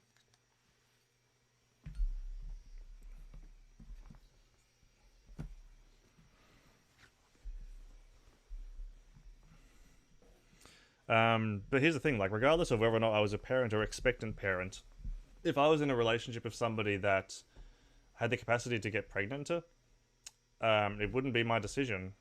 Like, even if I didn't want to have a child, um, like, that, that wouldn't be my decision. It's their body, it's their decision. Now that said, there could be talk about some kind of waiver that the other parent could sign, like way before, like entering into a before getting somebody pregnant. Some kind of waiver that says in the future, um, like, heads up, if you get pregnant, if you want to keep the child and I don't, I can waive my parental rights and parental obligations. But then, there's discussion about, like, there'd have to be some kind of disclosure agreement. How do you, keep track of that? Because it could just be like a he said, she said argument. You'd be like, oh no, I told her that I told her that I signed the waiver to waive my parental obligations, and then, oh, they didn't tell me that. So, I mean, you could just be like a one night stand. So, it's a bit of a tricky situation. But again, like, ultimately, the decision is the parents'. But I'm saying that it's anyway. But it's wait, what? But it's saying that it's also your child. What do you mean? Do you mean like the other parent has a say in the matter? But in saying that it's also your child, yeah, I don't care. It doesn't matter. It's their body. It's their choice.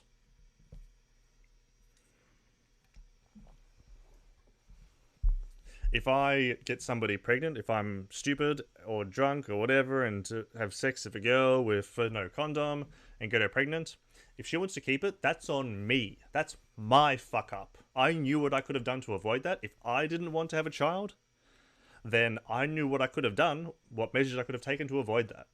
That's on me. I don't have any say over what she does of her body. It's her choice. If she wants to keep it, then fuck me. I have to, like, oh look, well, these are the consequences of my own actions. I'm a male, I'm infertile, I won't be adopting either. Lol, so I don't really have a say on this subject. Oh, like, like, look, I'm probably not even going to have children, really. This is, let me hit you with a hot take, guys. I believe it's morally, I believe it's immoral to have children in this day and age. At least how our outlook stands now. Because we are taking inadequate steps to address climate change, I believe that it is immoral to bring a child into a world which in a few decades will be racked by the consequences of climate change. To bring a child into that world is immoral.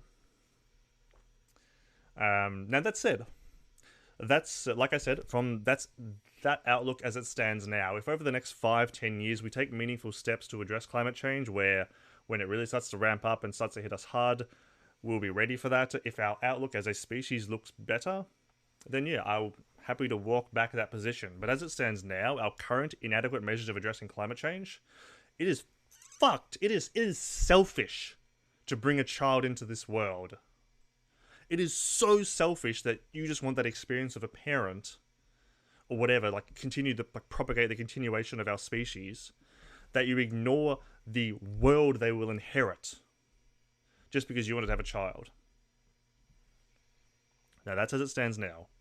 If we can address climate change meaningfully, then I'll happily walk that back.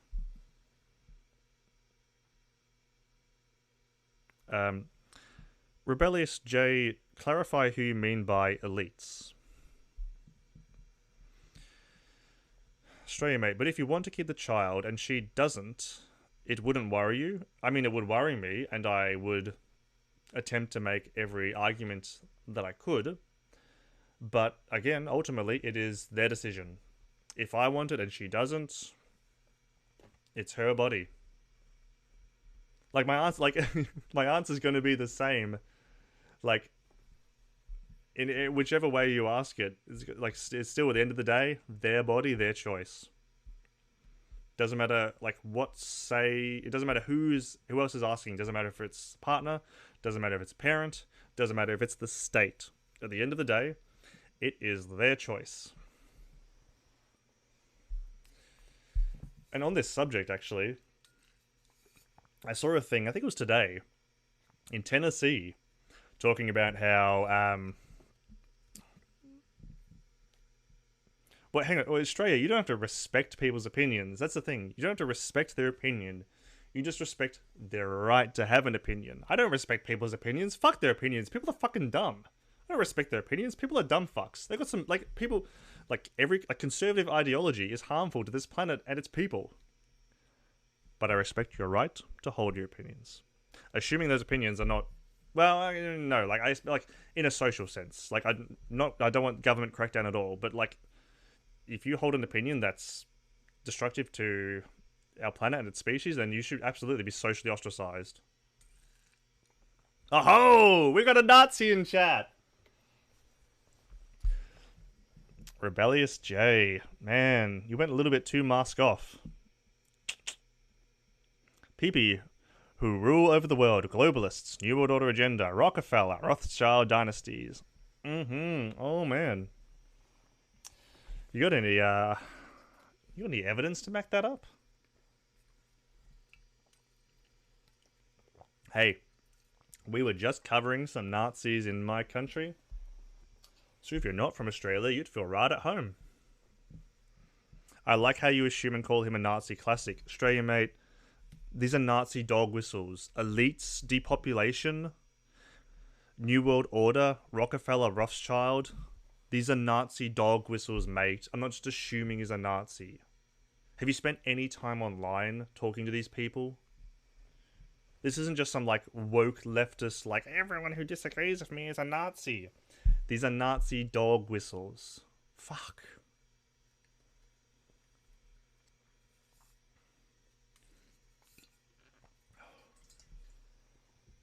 See, this is the problem. Like, I'm sure he was a Nazi who informed you. No, he won't. Like, he already has informed me, but... I mean, like... I'm already really close to banning him, so... I was gonna say something about Nazis. I don't know. I forget. But yeah. Look it up.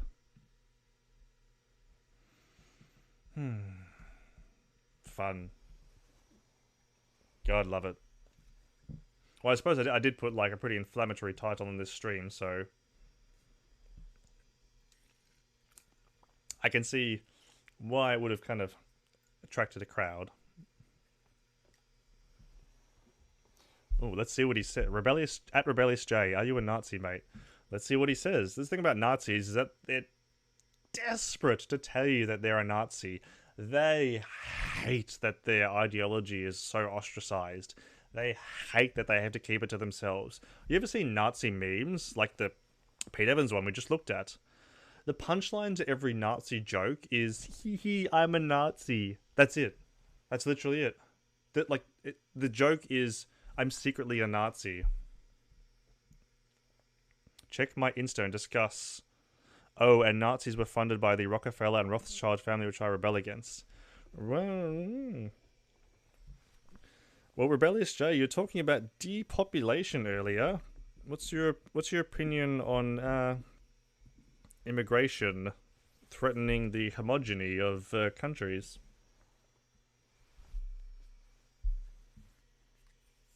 I just have some questions. Isn't that what you people always say?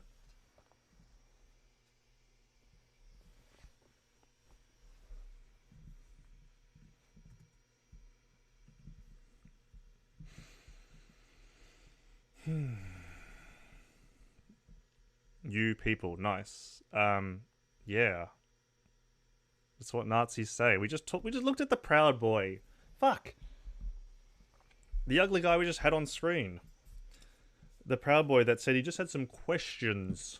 about the Holocaust. Australia, mate, surely you're not defending Nazis. Fuck Nazis. Fuck Nazis to the moon and back again.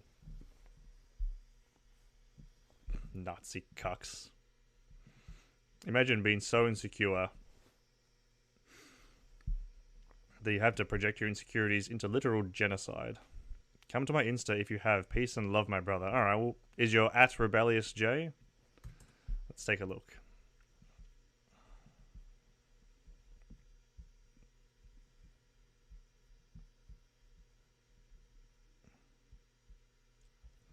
Let me see.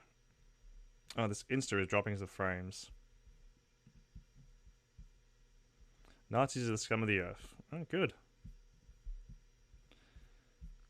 You know, peace and love. It's the same thing that Pete Evans said in his Nazi meme post. Let's see.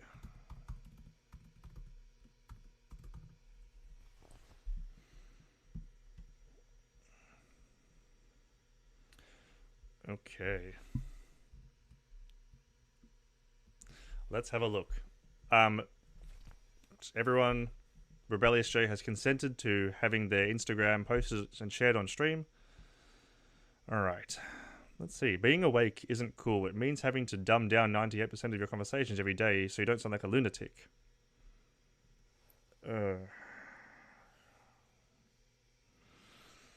Okay. Okay.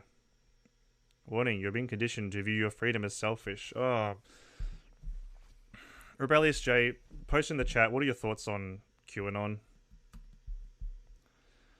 If face masks work, why do small businesses need to be closed? If they don't work, why are we being forced to wear them?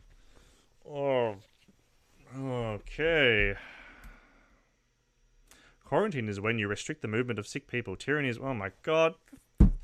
Fuck me. This isn't Facebook Rebellious J. This isn't Facebook meme posting hour.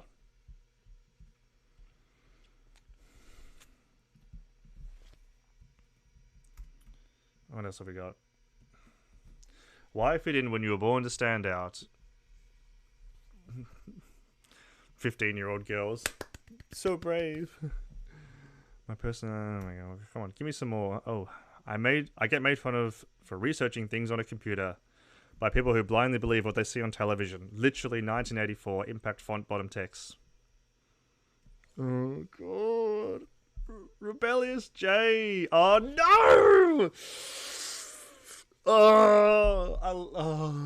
I love this. I love when fucking conservatives reference The Matrix, a film that was produced and directed by 2 trans women. The Wachowski sisters made The Matrix. It is so fucking funny seeing conservatives reference The Matrix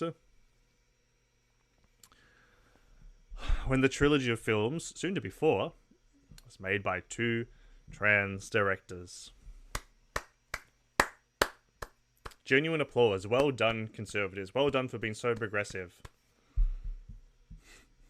Well done for showing support for trans artists.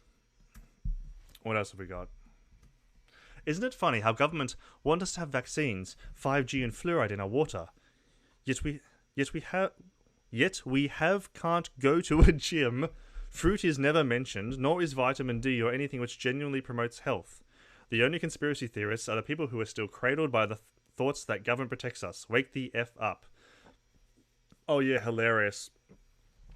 More anti-government posting from the people that'll simp from the police. And wasn't it, I swear, was it Rebellious J? No, it wasn't Rebellious J who said before. Somebody said before that, like, imagine thinking the police is big government. Yeah, big police is big government.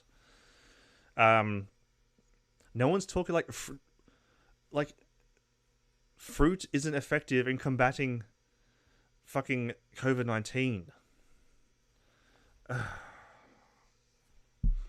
And 5G doesn't cause coronavirus. Like, fuck me. Oh my god. Like, rebellious... Like, you brought me here You brought. Oh my god. You're okay. No. Okay. This is okay. Rebellious J is a troll. Rebellious J is a fucking meme. Okay. Rebellious J is just trolling us. George Soros is a ex-Nazi who funds BLM to divide and conquer. Okay. So Rebellious J is just okay. He's trolling. He was a child during World War II. Idiot. Australia mate. QAnon is a modern day Bolshevik psyop. I can't tell if you're trolling or not. Like, QAnon defies parody. I can't tell if you guys are serious. You defy satire. I can't tell if you guys are serious or not. When you come out with shit like George Soros is an ex-Nazi and he funds BLM, and QAnon is a modern day Bolshevik psyop, I can't tell if you're serious. Rebellious J, I'm serious. Alright, mate. Wish you all the fucking best of luck. I'm sorry, but I'll never reach someone like you. I'm not Lel. Okay, Wait, okay, Mystical Hedgehog, what's your political leaning? Okay, Australia mate was joking. Okay, thank Christ. Okay. Yeah, sorry, Rebellious J. Like I said, I'll never reach you. I wish you all the best. Rest assured that oh, thank Christ, socialist. Okay, phew. Wait, hang on, you're a socialist, but you think QAnon is a Bolshevik psyop?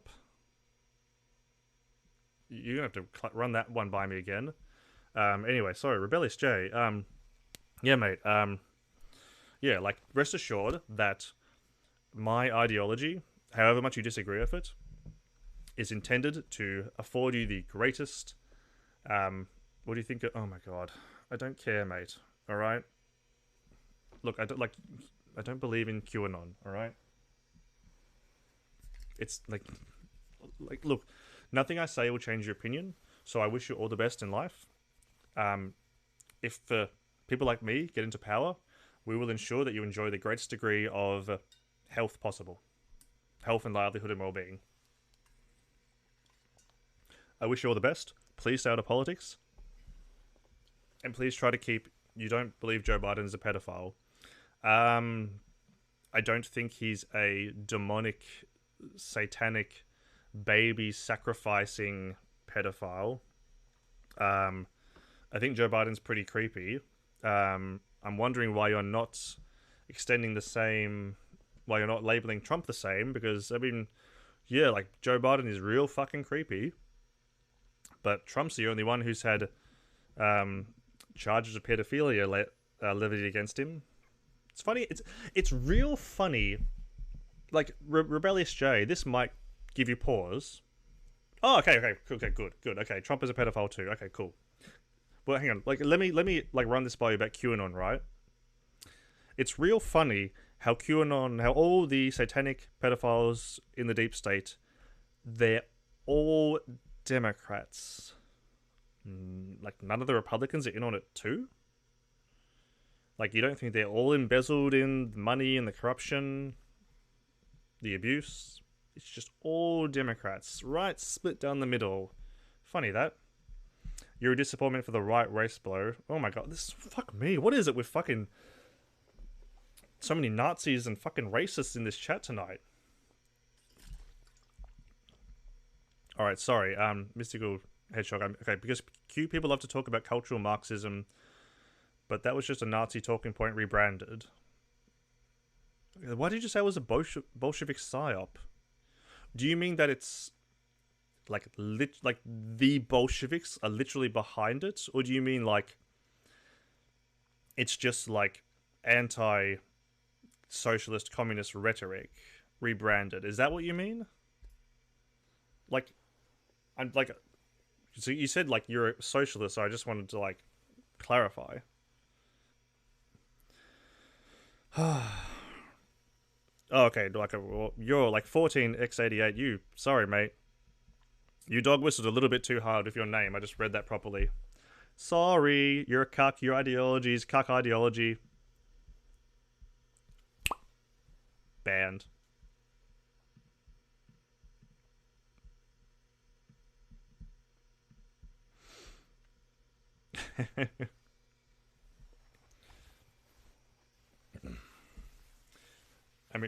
for anybody watching, his name was 14x88.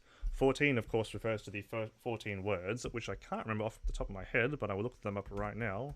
14 words. We must secure the existence of our people and a future for white children, which was a quote from some previous Ku Klux Klan leader. And of course, 88 refers to the letter H being the 8th letter in the alphabet. 88, HH, Heil Hitler. Don't clip that.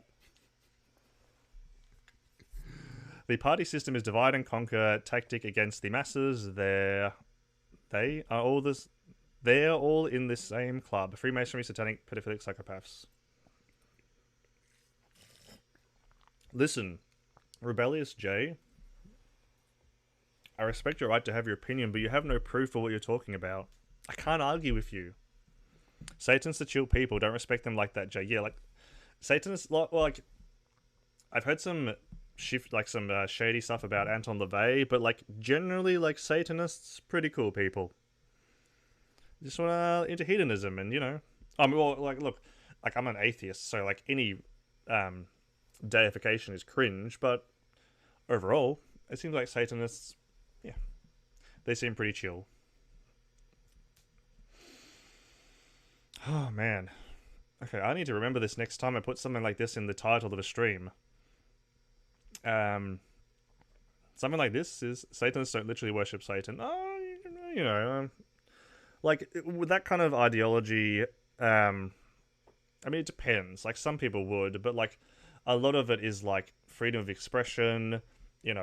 Being free spirits in terms of like being open with emotions and attraction and expression.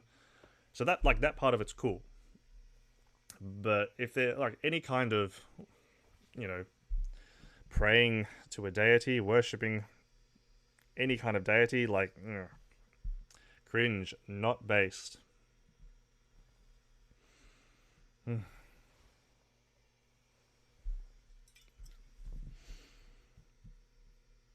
Actually, well, in your politics section, you're going to attract your brothers and sisters of all different views anyway. Well, fair enough. I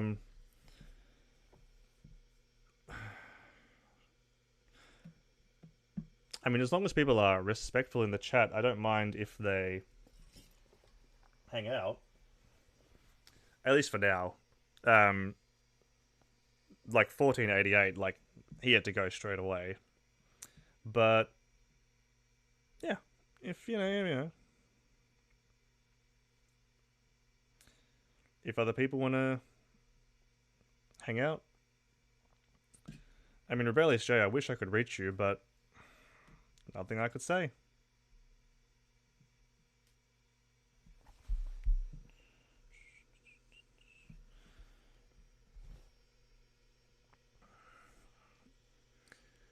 Although on the subject of QAnon, I'm sure, well, maybe some of you have seen stuff about Marjorie Taylor Greene, the senator in America. Oh, hey, Rebellious J, I respect your views. I do get carried away with my beliefs a tad. By end of the day, I don't lose sleep over it. Yeah, backpedal. That's the problem. I do lose sleep over it because QAnon is a dangerous, authoritarian, anti-human right ideology. And we have actual QAnoners both in the Australian and American political scene. We have people who believe in this destructive, dangerous ideology in our systems of politics. They are given some of the largest voices in our country, and they are in a capacity where they're able to make change in those countries. That's dangerous. When you're at the point, we have few people in Canada too. Oh, I mean, they're everywhere. Like I've heard QAnon compared to Satanic Panic. Like, it's way worse than Satanic Panic. Like, yeah. What are your views on the CCP and China's future plan, and what have they been doing over the last 30 years? China is a fascist state. It disgusts me that both my government and most of the governments around the world continue to associate with that country when they continually, daily, everything I dislike is Marxism, even though I don't like. Hang on, Mystical Hedgehog. I hope you're not a tanky. The fact that the governments of the world, the democratic, egalitarian governments of the world, continue to freely associate with a country like China disgusts me. China violates human rights daily. Okay. It's like China is a fascist state where the rights of others are protected and the rights of others are not. And not only that, but the rights of others are persecuted. And yes, we all sit back and say, please, China. Yes, absolutely. And hey, guess what? I have a solution to the China problem. Because we can't fight China in a hot war. Not a chance. They're communist in name only. Yeah, exactly. But hey, like Mystical Hedgehog, I've literally been arguing with people all day. Or not all day. I was arguing with people on Twitter earlier about like trying to convince them that the USSR was not representative of communism. But I mean, like with these people, it doesn't matter. China has a huge influence on the economies of the world, and this is why our politicians are willing to bow down to them. They're willing to ignore the human rights that China violates. I mean, look at USSR. Oh no! Oh, Mystical Hedgehog, why have you failed me? Mystical Hedgehog, why? USSR was based though. No, mate, it really wasn't. Their anthem is a fucking bop. Stop! Are you 17? Come on! Stop with the fucking Soviet aesthetic posting. No! The USSR was a fascist dictatorship. The USSR was not representative of communist ideology. And I know that all the conservatives are going to get triggered by me saying that, so let me very clearly and very simply outline communism's definition.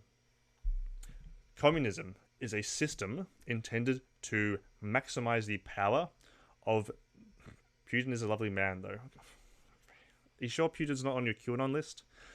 Maximize the power of the majority, the people, by decentralizing the system. Decentralized economy, decentralized government. In what way does the USSR, a highly centralized system that prioritized the rights of others, the rights of some above others, in the case of the USSR, mostly party members, how is that representative of the definition of communism I have just given?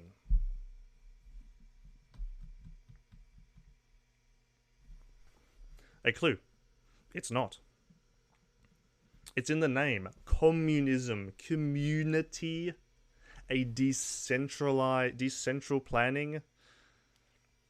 Rebellious J, if you're going to keep up with your conspiracy posting, I'm going to have to ban you, alright? I just want Venezuela to be Venezuela. Yeah, I know the meme. Venezuela, iPhone, 1 billion dead. 100 billion dead. Capitalism kills. Yes, I know, alright?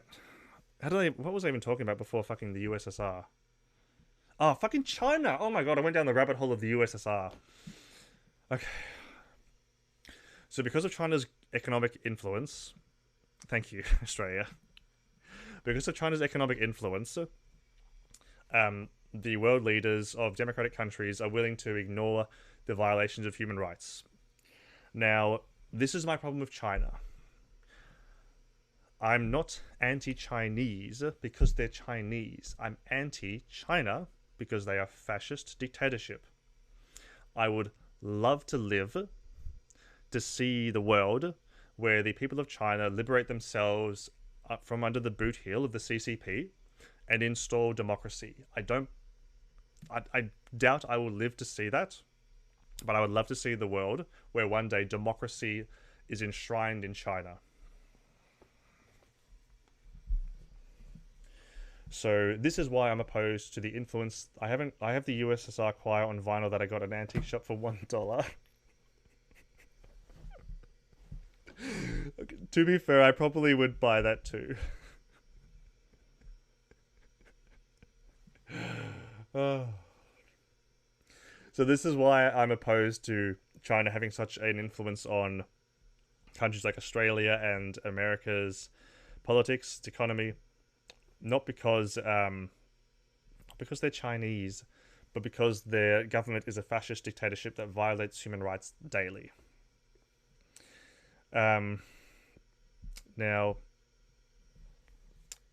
Ikilia, sorry, I don't know how to pronounce your name. Hey, what's up, man? Um, we have a pretty diverse. I don't stand for China though. Thank Christ. Don't try and fucking argue that China's communist. After I just gave you the definition of communism, a decentralized system, where China has a highly centralized one-party system. Okay, before I get to China, let me get through this chat. What's your views on Africa, slavery, and mass genocide? Yeah, we continue to sit back and watch. Yeah, and you know what the problem with that is? I was talking. Actually, let me give you an example. Right, I had dinner. I caught up with an old work colleague yesterday. Before COVID restrictions started today, because you see, I live in a country which has a government capable of addressing the COVID outbreak. So prior to today, when restrictions ramped up again due to a small outbreak, we had 0 new community cases for about 40 days. Imagine that. 0 cases for 40 days. So yeah, it was perfectly safe to go out for dinner. Anyway, apparently my work colleague's daughter is going through a bit of an SJW phase. And I was kind of trolling them out because their daughter's a bit of a woke scold. So I was saying that you should remember, so you should tell them about the Ivory Coast, where they don't sell ivory anymore. They now farm cacao beans, and a lot of the production of the growing, the farming, the harvesting of these cacao beans, which obviously you use to then make chocolate, is produced through child slave labor. So, yeah, this is a problem. Now, companies like Cadbury say that they don't source cacao beans produced through child slave labor. But I mean, didn't Tesla say the same thing? And then the fact came out that they were producing a particular mineral through child slave labor. Now, why does this happen? Why do corporations not only utilize child slave labor, but get away with child slave labor? How does this happen? We live in a democracy. We don't allow child slaves in our country. How do they get away with it? And why do they do it? They do it because it is cheaper to have a child grow and harvest your cacao beans than it is to either pay Australians in Australia an Australian wage to do it for you, or to pay Australian engineers to oversee an automated process. And they can get away with it because lobbying exists. So, what to do about slavery? What to do about slavery in Africa, South and Central America, Southeast Asia? Companies do it to save money, and they get away with it because they've got the money to, lobby the government. Well, have I got a solution for you? What if, now bear with me on this, what if, rather than being obsessed with company profits, corporations instead had a democratic model similar to how our government operates where we vote for our leaders? What if businesses had a democratic model where they could vote on their managers, their CEO, if they even had a CEO, and key business decisions? So if business decision comes up with do we want to produce our good in a first world country, or do we want child slaves to produce it in a third world country? If that's put to a vote, Like, who's putting their hand up for child slave labor? No one. But these companies get away with it because those at the top know how to cut costs. They know the cheapest way to produce their product. In a lot of cases, the cheapest way to produce it is through child slave labor. So what if their decision was not theirs to make? What if, instead, business decisions were made democratically? Each employee working at a business is equal part owner. They each have a stake in the business, and they each have an equal vote in key business decisions. Do you think your average Cadbury worker is going to vote yes on sourcing cacao beans produced through child slave labor? I don't think so. And hey, if the business doesn't have a CEO, because why does it need one? It's democratic anyway. They don't need the CEO to make decisions. They make decisions collectively through democracy. All that money that gets stuck up the top in the CEO's position, well, maybe that can be spread out into the business to help mitigate the cost of producing a good in a first world country as opposed to producing it in a third world country. Just an idea. Oh, and what do you know? We've brought this full circle because that's how we beat China.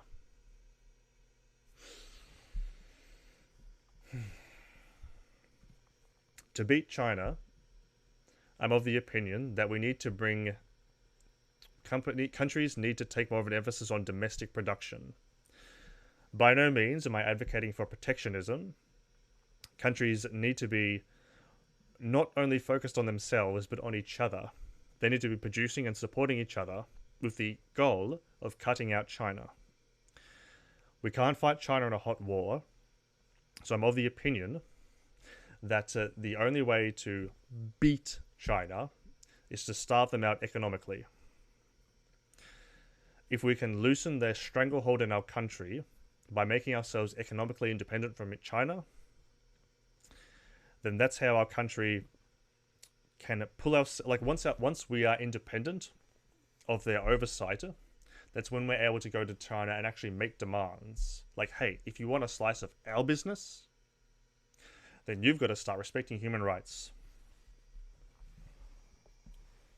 And we do this, we combine domestic production. Okay, sorry, mate, let me finish this point and I'll address that.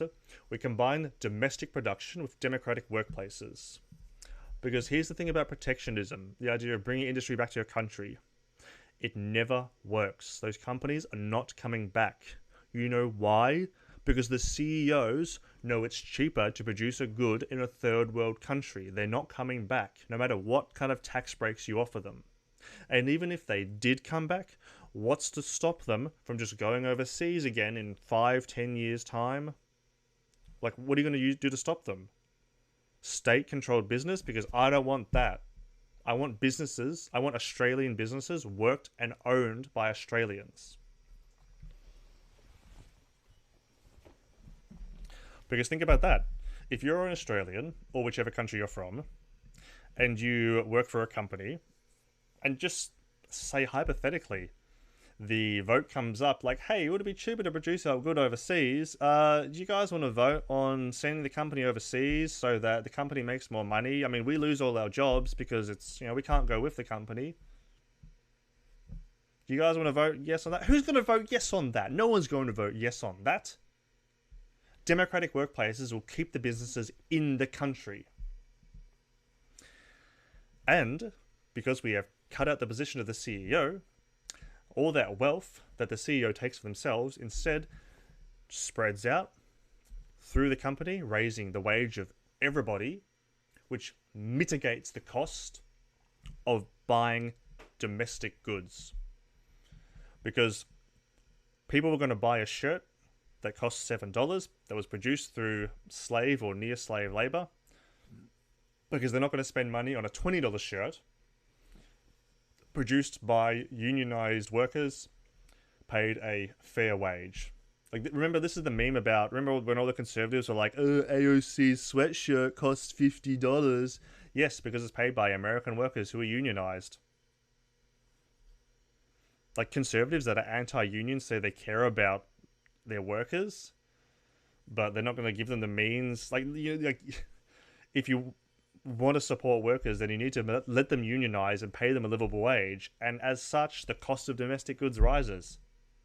But we can mitigate that through a domestic workplace. Sorry, a democratic workplace. And I believe this is the model for how we beat China.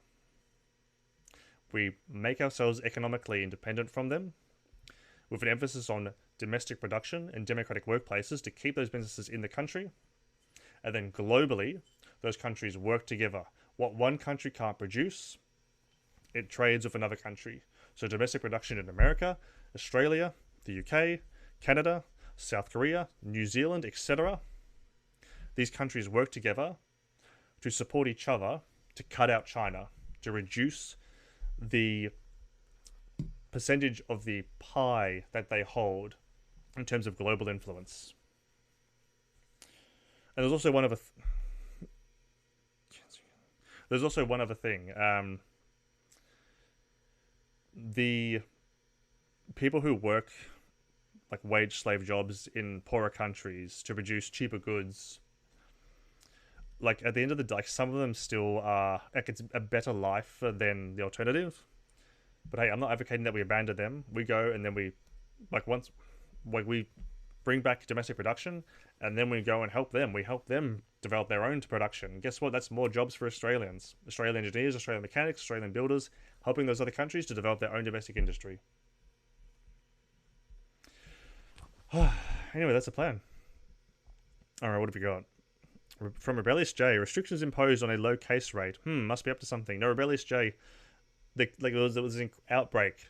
Because there was an outbreak, the restrictions are rising again for 5 days, so that to get that under control.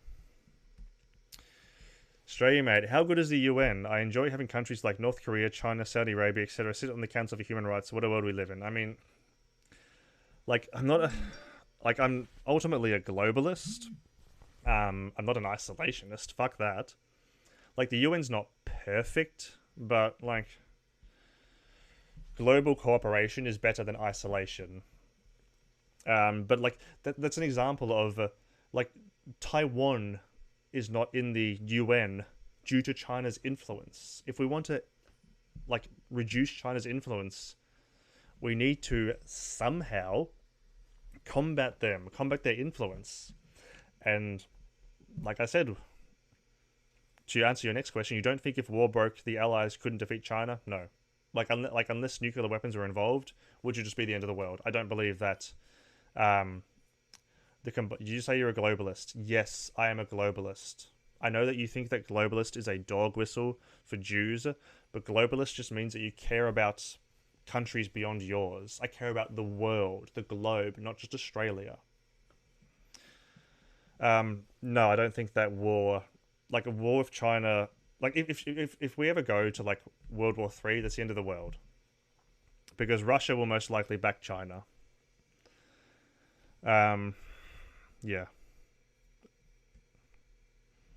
I mean, like we'd defeat China, but they'd also defeat us. I don't care about the globe, but we don't need governments. True. But well, actually, no. We need governments, but just not a state. All right. I'm anti-state. I'm not anti-government. Like, being an anarchist doesn't necessarily mean the abolition of government. We still need democracy, the rule of law.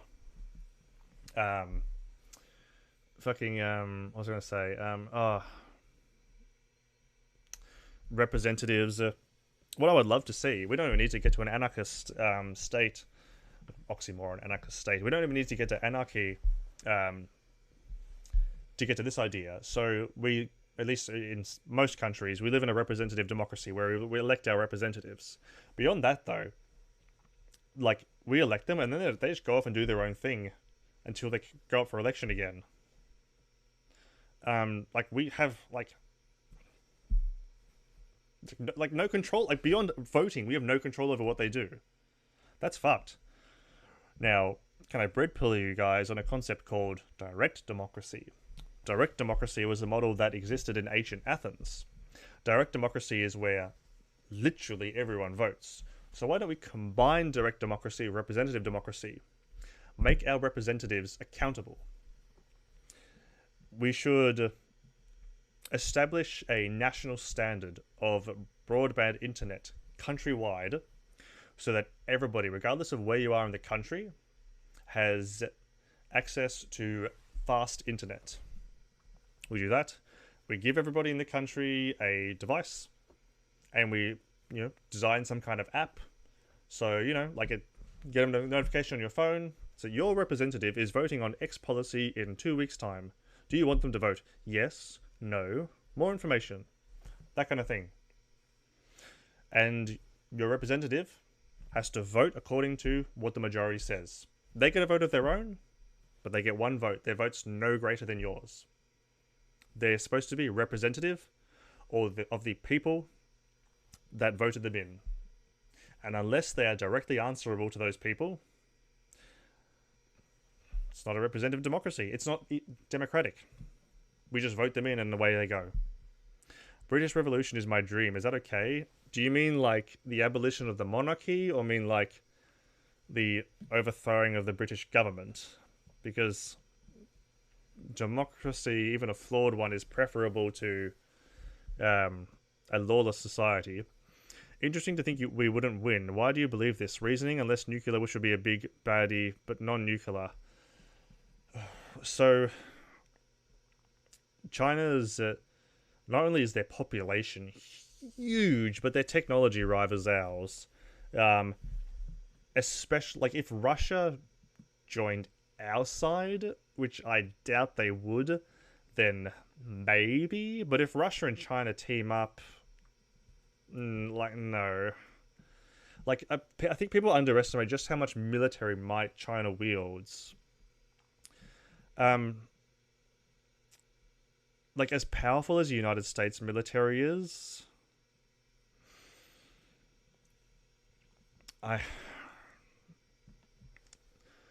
when I say, I don't think we could win, I think that China's powerful enough so that it wouldn't result in a decisive victory. I think that China's powerful enough for it to just be the end of the world.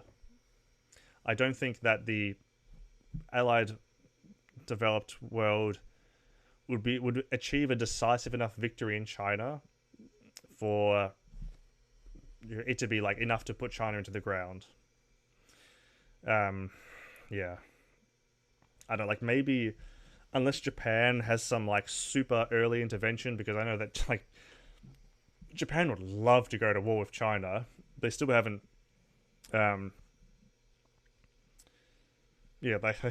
they haven't forgotten World War II. They haven't forgotten a lot of things. Japan would love an excuse to go to war with China, but yeah, I don't think it's possible. Rebellious J, wait, we agree on something. Wait, what were you agreeing on? I don't. We're allowed to agree. We don't I'm sure we both enjoy breathing air. I'm anti-establishment. But you're QAnon. You can't be QAnon and be anti-establishment. QAnon is inherently authoritarian. I'm anti-establishment. Assuming you mean anti-monarchy, anti-government. Every empire falls. The police and armies uphold each government of the world. The police support and serve government, not people. Conservatives, listen to Rebellious J. The police, well, don't listen to him too hard. The police and military are the arm of the government through which force is exercised. The more military you have, the more police you have, the more power is given to the government. The more centralized it is, the bigger the government. We shall see what happens when China gets the capability in 2028 to invade Taiwan. If they do or if they don't, we shall see what these big Western powers do. Hey, mate. Get some democratic workplaces going. Bring back domestic production. You're Australian, so I know that you would love... can you imagine... mate, listen to me. Can you imagine if we lived in a country where we produce our own muscle cars again. I was never a car person growing up. But when I was 18, I watched Mad Max 2 for the first time. And I was just hooked on classic Aussie muscle cars from then. You know why we don't produce cars in Australia anymore? Because it's cheaper to produce those cars overseas. It's cheaper to produce those cars in poorer countries. But whose decision was that? Was it the guys working down on the assembly line? Was it their decision to send the business overseas and lose their jobs? No. It was the CEO's decision. They sent those jobs overseas. They took that business away from Australia. They took that industry and something as iconic as the Australian muscle car, they took it away from us because it was cheaper to produce those cars overseas. I want that for Australia. I want that back in Australia. I would love to see a replica of a 1973 XB made in an Australian factory in my lifetime, in the future. But we won't get that as long as businesses are authoritarian. Either one or a very small group of people have all the power and all the decisions in the say of a business, in current business model.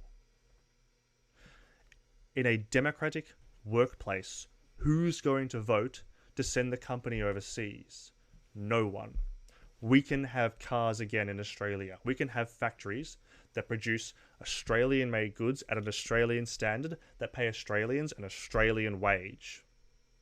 But we're not going to have that when our governments are trying to give handouts to millionaire, billionaire CEOs to try and entice them back to the country. Fuck that. Fuck them. Let's do it ourselves. Australian car companies worked and owned by Australians. If you have a job in that car factory, you have equal say in how that business is run. You have one vote, same as everyone else. You vote on your key business decisions. And if the vote comes up to send the company overseas, who the fuck is voting for that? Because everyone in that company wants, like, they want their job. And not only that, but think what it will mean to those workers to have an industry like car manufacturing back in Australia. But it's got to be democratic. Because, like I said earlier, no matter what offer the government makes those business owners to come back to the country, what's to stop them from just leaving a few years down the track again?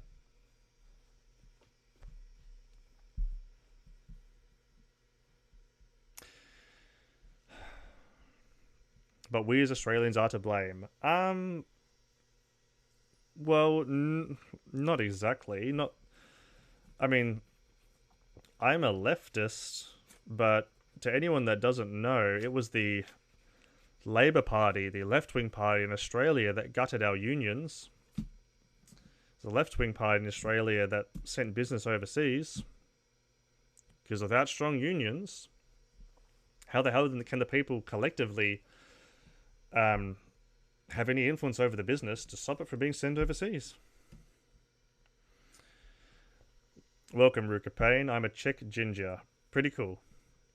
Ruka Payne, what are your political leanings? We've had all sorts tonight. Rebellious J. I'm not authority.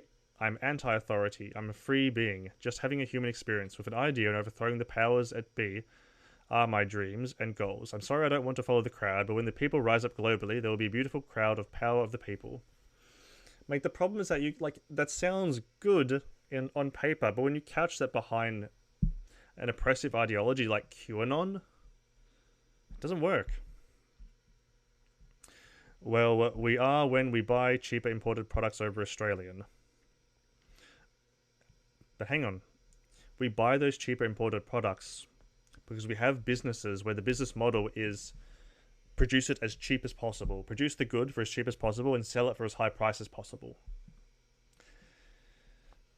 If we produce goods in Australia, there'll be an Australian standard. They'll be paid an Australian wage. And the cost of paying for Australian goods will be mitigated because all the wealth the CEO collected instead will be paid as increased wages. So you do that across the entire country. You take that model across the entire country. Everyone's earning more money. Everyone can afford the increased cost of Australian-made goods, but guess what? The Australians can afford it because their wage has been raised. But ooh, Americans, Canadians, yeah, like, we're not going to lower the price for you. It's an Australian-made good, so hey, guess what? The price reflects that. The price reflects an Australian-made standard. So Australians might be able to afford it because all of their wages have been raised due to the elimination of CEOs. But I mean, you guys still got to pay that. And guess what? People will pay the extra price because, hey, like, you could buy a Gibson guitar that's made in Mexico, or you could buy one in America.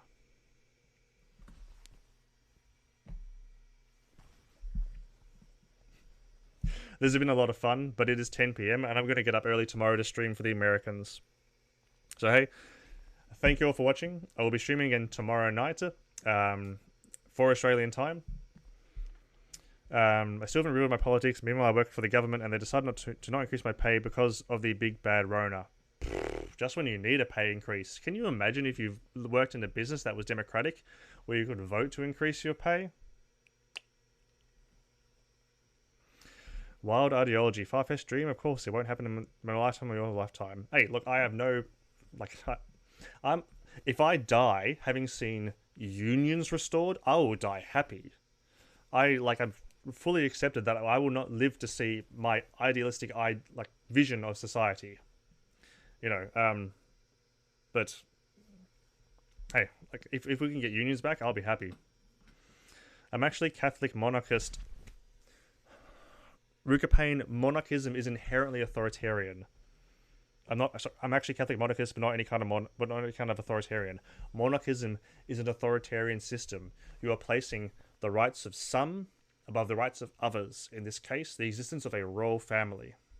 I don't care how symbolic the royal family is in, say, a constitutional monarchy, or how little political power they have. The very existence of it is a violation of human rights. The rights of everybody, not in the royal family. No matter how symbolic, no one group of people should hold rights not afforded to others. Everybody should be afforded equitable rights. Now, like I tried to say before, like, I'm going to bed, alright? It's late, okay? British Revolution in my lifetime. Well, good luck, my friend. Look, if you guys... Look, I'll be back tomorrow night if you guys want to tune in. I'm Louis Vuitton. You can follow me on Twitch, YouTube, on Twitter. I've prepared content on my YouTube channel, and I stream most days. Yeah. Thank you guys for watching. I will leave you with the outro music. Have a good one.